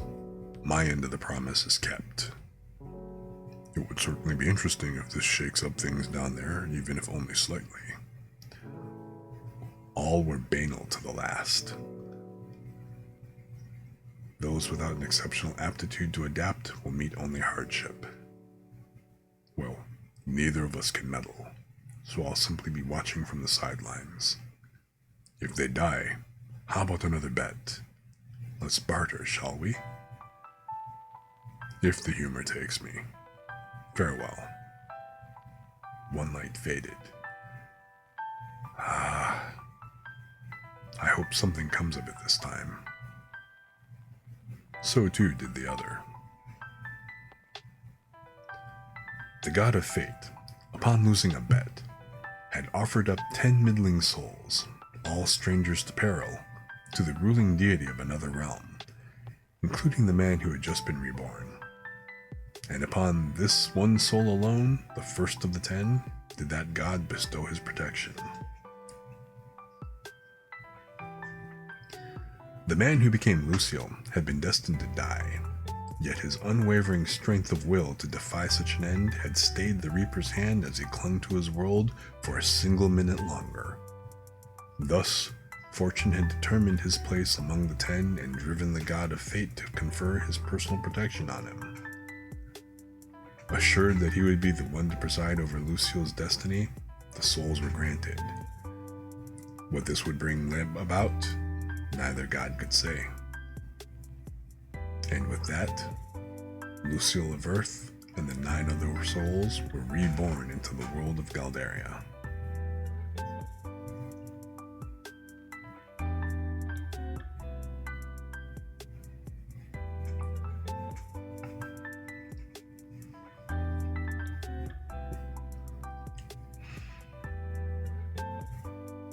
Chapter 1. To the Healers and Adventurers Guilds.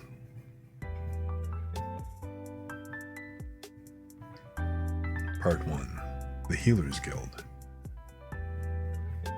On and on I walked towards the city.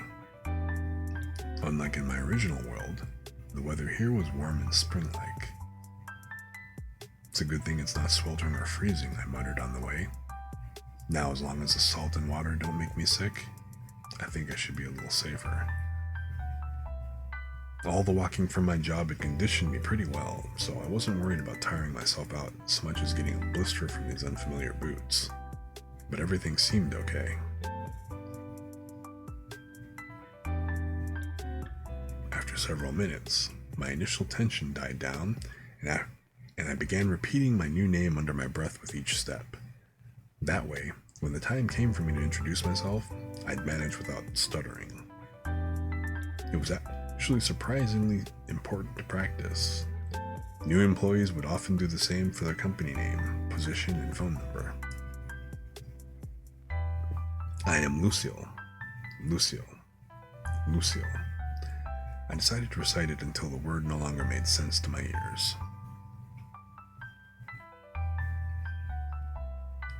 I figured it was a good distance to town, but wow, was it far away. I've been walking for over 30 minutes. I'd been through my name in dozens of introductions, more time than I could count. But the city barely looked any closer, despite my previous judgment that it'd be about a half-hour walk. As if I could do anything about it but complain. With no source of water to quench my dry throat and a curse at my own carelessness for good measure, I single-mindedly continued treading along. But this world was not so kind. Some beast-like creature in the sky, which had been far in the distance for some time now, flew into my vision. Imagining myself going toe-to-toe with such a thing conjured images of my life instantly ending inside its belly. The urge to grumble about the absurdity of being sent to another world without a sword grew stronger. They didn't even have the decency to leave anything lying around either. In another world without a weapon was not a story I was interested in. My current defenses? Oh, they were nothing much. Just 2 rocks I'd picked up earlier that looked like they'd be easy to throw. How am I going to survive in this place? I groaned. Then, whoa! Right as my inner monologue ended, I encountered my first monster. Or rather, its corpse. The kind of canine creature that you'd seen about just about any fantasy story. It didn't look like magic had done it in, or that it had been cut down either. It was simply beaten to a pulp. The merciless sight made me profoundly aware of just how peaceful a country like Japan was. Before my spirit could falter, I resumed my trek. No cheats, no courage. I was no protagonist.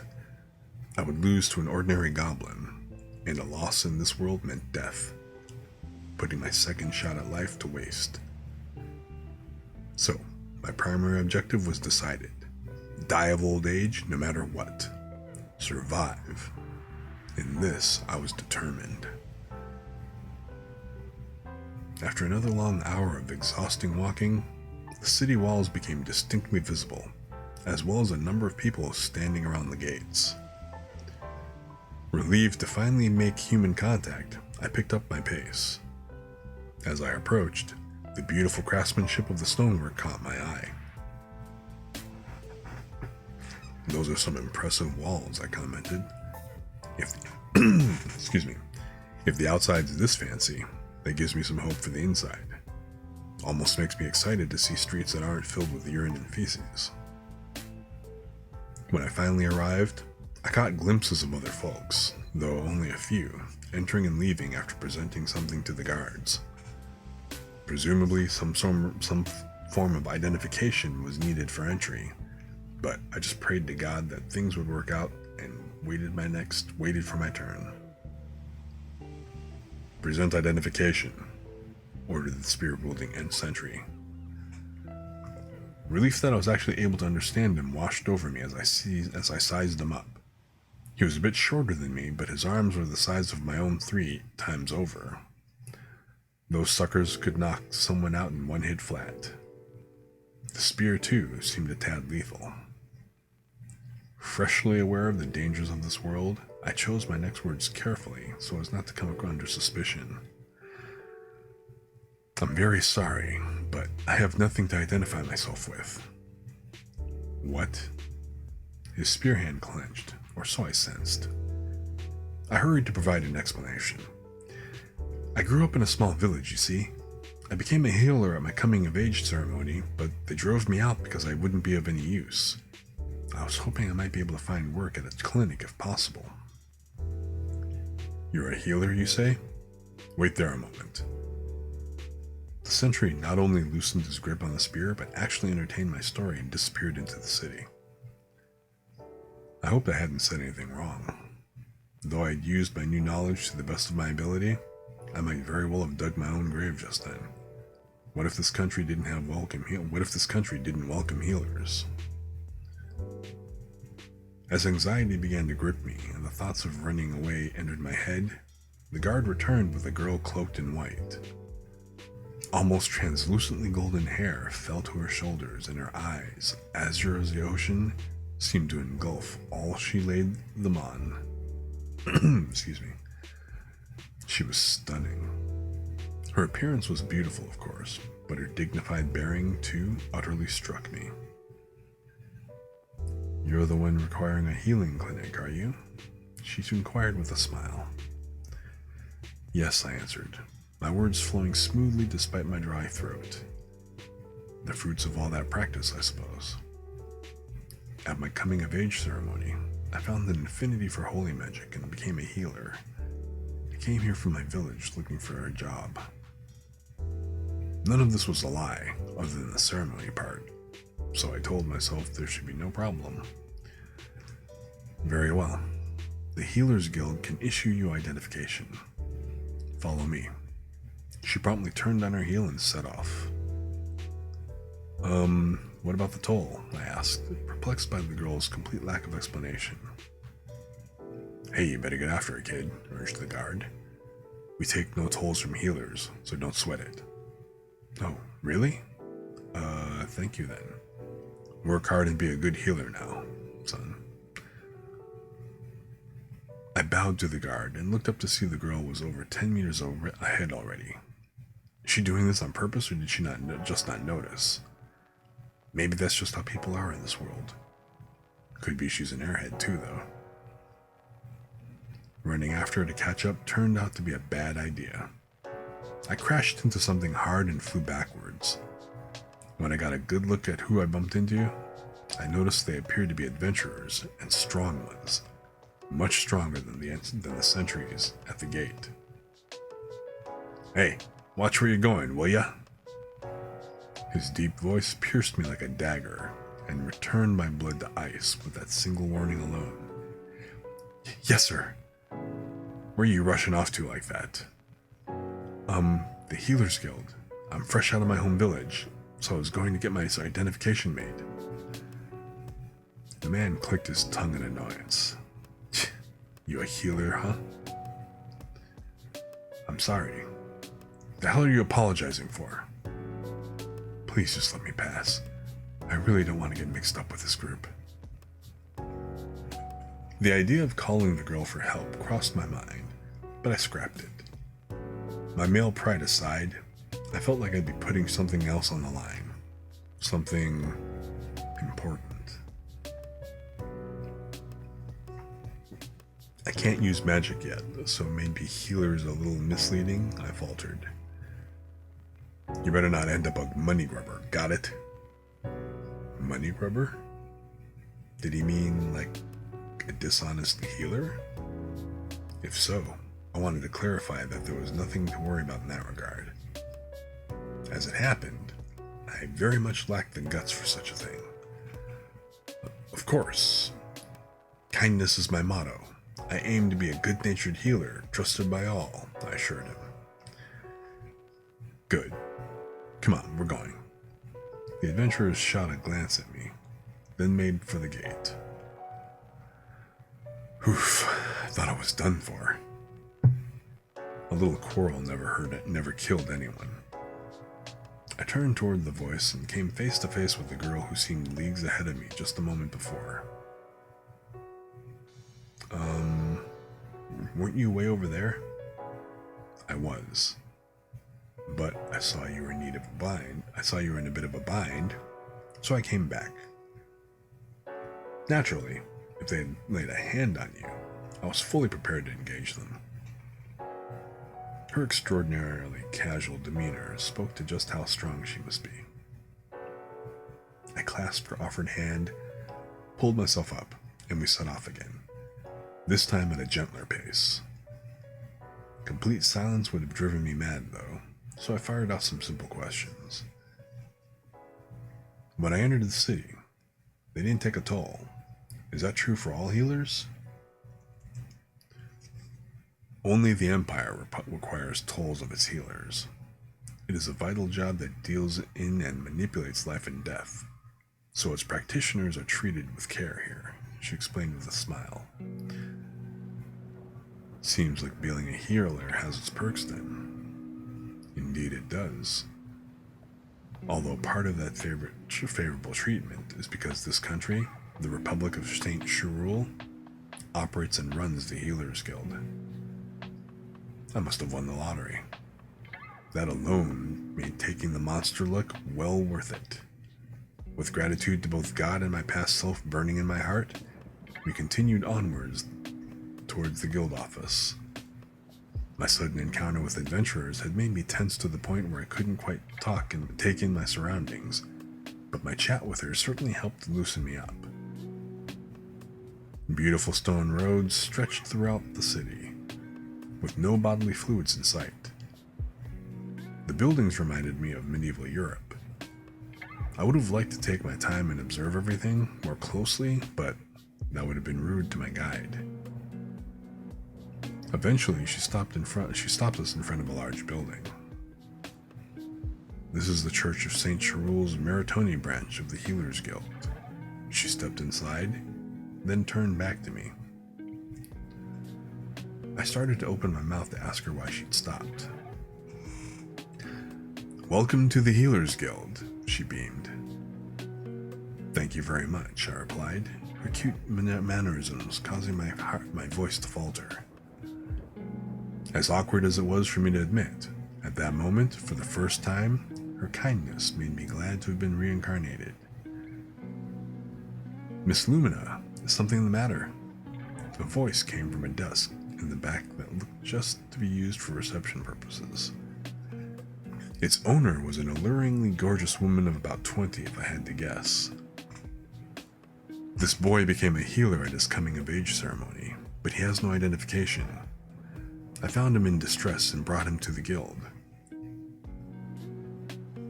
His coming-of-age ceremony? Miss Lumina, if you'd only told us, an employee could have gone to meet him at the gate. Oh, it was hardly an ordeal. I was nearby at the time. Would you mind preparing his identification? Not at all. Allow me to welcome you again to the Healers Guild, young man. If you would just fill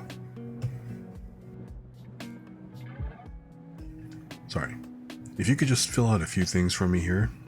She handed me some parchment. Oh, sure. But I had caught little of what the stunning receptionist said to me. More than the unfamiliar touch of parchment, the girl who had just escorted me there occupied my mind. Sorry. More than the unfamiliar touch of parchment, the girl who had escorted me there occupied my mind. She looked so young, but the way the receptionist treated her made her out to be quite high-ranking indeed. Can you not write? The receptionist hesitated, noticing that I'd frozen up. Concern crossed her face. No. I mean, yes, I can. I finally looked down at the paper. There were sections for name, race, age, and birthplace waiting to be filled in. I wrote in everything but the birthplace, given I had no idea about the names of any villages in this world. Considering such villages likely weren't well traveled, if I filled it in with nonsense, I'd be busted in no time once someone actually looked into it. For the sake of building good relations, it would be better for me to play the ignorant fool. So about the birthplace, I said with my most innocent face. Would just putting village be okay? I didn't know villages actually had names. You... Well, if you're unsure, that will do just fine. For a brief moment, her face had betrayed her heart, and it had demanded to know what the hell I'd just said. It was for only a split second, though, so I could have imagined it. Her current beaming smile certainly made me feel inclined to think as much. Once I finished filling everything out, the receptionist disappeared in the back soon with the parchment. At home, we just got by calling it, well, village. Does this town have a name other than town? I smiled at the girl called Miss Lumina. You certainly are quite the ignoramus, she sighed. This is a city in the Republic of Saint Cherul known as Meritoni. She did not hide the coldness in her gaze, which did nothing to help the trembling in my boots. I'll be sure to study up, I promised an apology, along with a bow. That would be best. A moment later, her expression softened. Ignorant or not, evidently constructive mindsets were thought of highly here. Sometime later, the receptionist returned. Now, instill some of your magic into this, if you please, she said as she held out a card to me. Thank goodness I had taken the magic control skill. If I had just centered my focus, it should come to me. I closed my eyes and let the energy, or magic as it were, within me flow down into the card. It seemed to work, as the parchment began to reveal words. Healers Guild, Meritoni Branch, Lucille, G-Rank Healer. Your card, please. She took the card, then withdrew to the back again. Her constant disappearances felt strange to me, so I decided to ask Miss Lumina about it. What is she doing? Registering your card with the Guild's magic network. This allows you to use it at any healer's guild in the world. I see. Kind of like data in a server. The workings of such a network piqued my curiosity a little. I did question the usefulness of it in my case, though, since I had no intention of moving around or adventuring. In the middle of my ruminations, the receptionist came back once again and returned my card. My apologies for the wait. Rest assured, you are indeed a healer, she confirmed. You have both the holy affinity and magic control. Somehow my skills had been exposed. By what brutal mechanism, I wondered. Then, there were no issues, I take it. Miss Lumina's guidance was done. All is well that ends well, except this was not all well. Although I possessed the proper affinity, I lacked the holy magic skill, meaning I couldn't exactly use any spells here. The obstacle this posed for my employment prospects was as clear as the sun is in the sky. Well, I had already embarrassed myself once. What was one more time? I'm sorry, but I've never used holy magic before, so I don't think I even can yet, I confessed. You what? What do you mean? The subtle intensity with which Miss Lumina glared at me taught me something. Beautiful girls can still be terrifying. Is that a problem? I do know of magic grimoires, but we had none in my head. Sorry. I do know of magic grimoires, but we had none in my hometown. And I was our first healer, so I'd like to be instructed. Ugh, I nearly forgot. You're an ignoramus. She sighed dramatically, but seemed to believe my words, and her intensity dissipated. My previous stupid remark really ended up saving my hide. Now, if only these pesky tears would stay put. Surely I could expect the guild to act as an agency for healing clinics, so I hope they would help to point me in the direction of one. So, now that I'm properly registered, would it be possible for you to introduce me to a clinic where I might be able to learn while I work? You have 3 options. Miss Lumina interrupted the receptionist with a raised hand. The first, grueling training. The second, go into debt. The third, work. Make your choice. For some reason, she seemed to be pressuring me to make a decision. Perhaps this was a test. Could you please go into more detail for each option? Your training will consist of rigorous study and casting.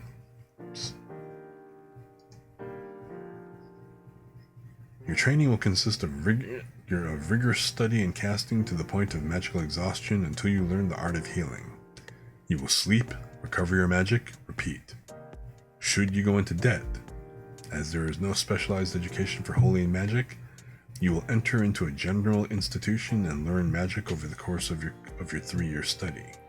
However, you will be indebted to the guild in the amount of 1 platinum piece that must be repaid. Lastly, you may learn holy magic during your downtime between menial chores for 3 years or more. The first wouldn't kill me, but could very well be the most mentally draining. The second was basically a student loan, and I knew the dangers of those all too well. The third, I couldn't say whether I would even have free time, but assuming the chores were sensible, this option struck me as the most viable. However, I did have the assess mastery skill. As long as I could see my growth directly, no matter how grueling the training, it shouldn't be too mentally taxing. Yeah, in that case, all I needed was to drive and I'd be on my way to an apprenticeship in no time. I felt a fire spark within me. I'll take the training course, and I'll see it through to the end. I bowed again. I heard a sigh from the receptionist's direction. She looked away when I raised my head. I'll handle things from here, Miss Lumina, she said. I'll set him up with the quarters where he'll drill magic. You, follow me. She walked out from behind the counter and down some stairs. I didn't follow right away. Instead, I turned to face Miss Lumina. Thank you for everything, Miss Lumina. The miss is unnecessary. Work hard and keep at it. I expect great things from you.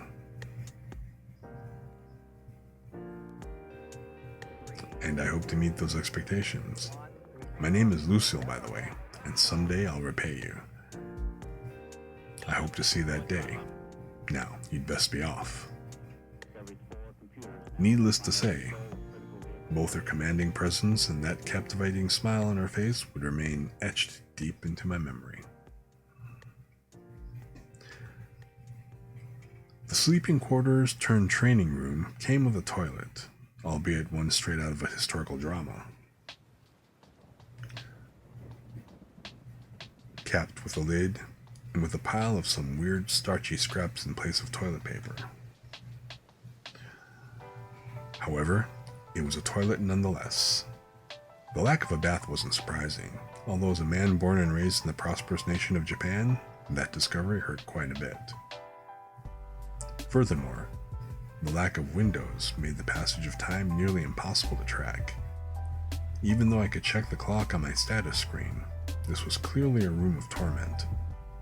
For the average Joe like me, learning magic in such an environment would be a downright Spartan.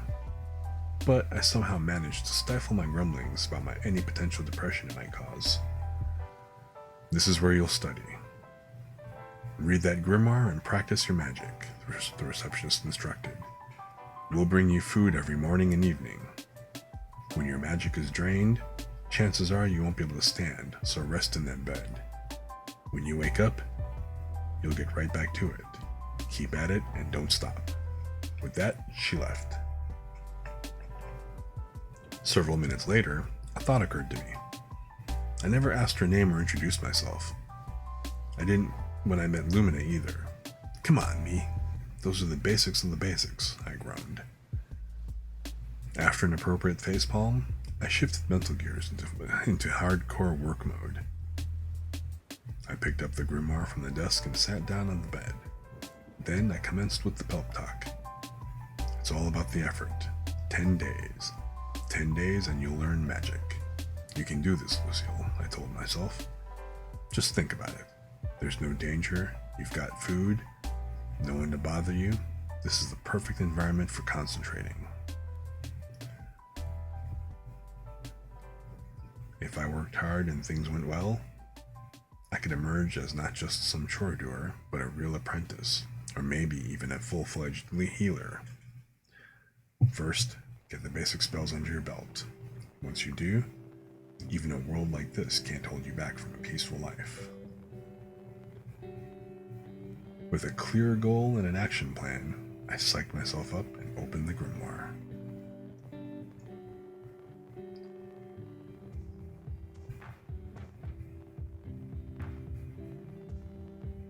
So,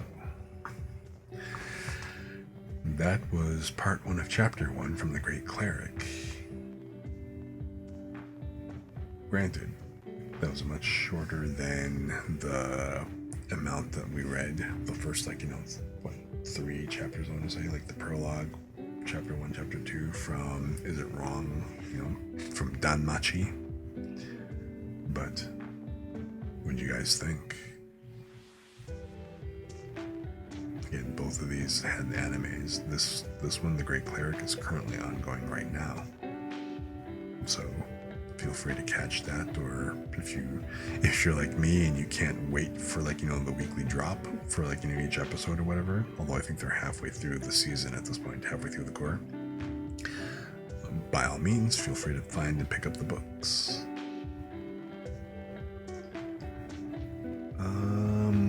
This is kind of goofy because I couldn't snooze this, so we've got an ad starting soon, and I'm also coming up at the end of the stream at this point.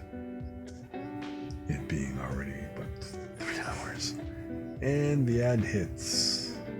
It feels kind of bad to be sitting here and kind of, ducking out right as an ad strikes, or right in the middle of an ad.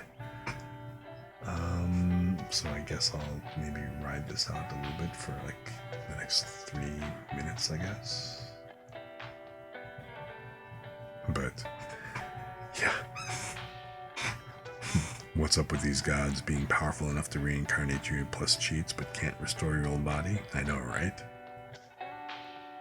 Although, there have been some series, some books that actually kind of explain that away. And they did here too. They can't restore your old body. It's because that's the way fate works, I guess. But, because since your body already died, now you would think that it would just reincarnate you, all over again back in your own world, but nope. Gotta go for, the other world action here, you know what I mean? So, but yeah,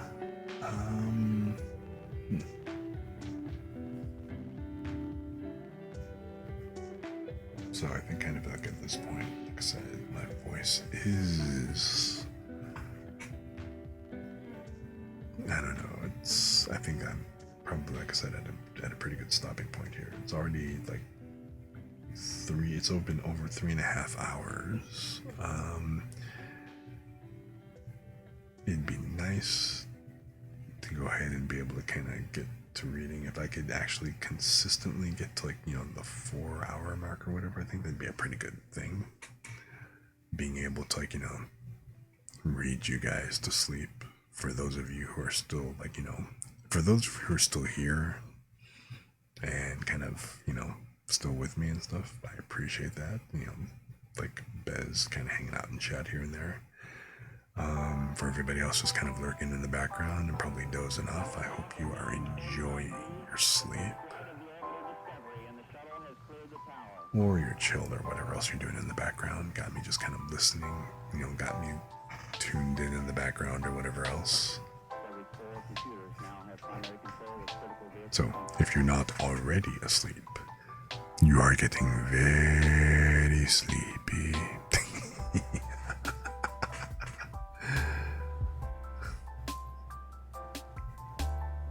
But seriously. Anyway, the whole ads ending and coming back in about like 5 seconds from now, and then for me to just kind of cut out as soon as we come back, it feels bad, man. But like I said, I'm kind of hitting the end of the stream at this point. It always leaves a bad taste in my mouth, like, you know, ending stream right at a commercial break or right after a commercial break. But anyway, I think, like I said, this is a good spot for me to stop, because my voice is fried at this point.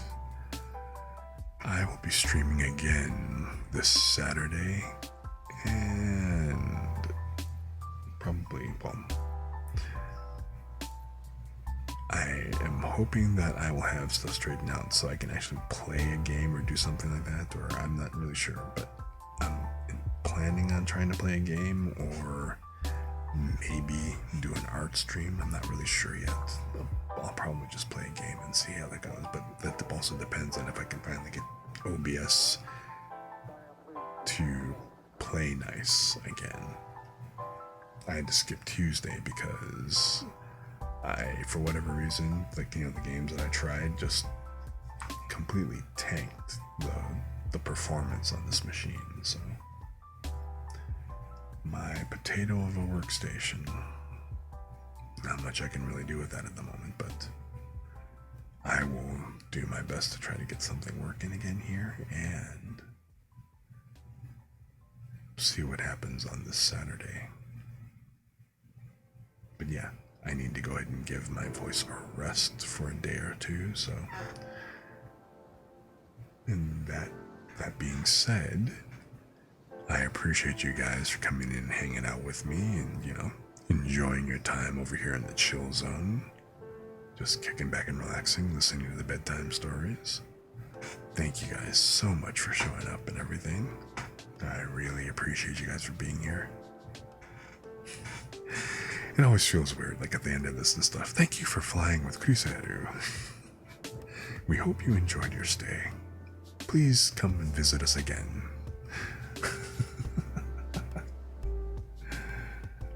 Trying not to make it sound like a PBS, like, you know, a public service announcement at the very end of this, but I do hope that you guys will come back and, you know, maybe can see me on Saturday and stuff. Come and hang out. I'm looking forward to it. But that all said, I'm going to go ahead and sign off, and I will talk with you guys again real soon. Until then, stay chill. I'll see you next time.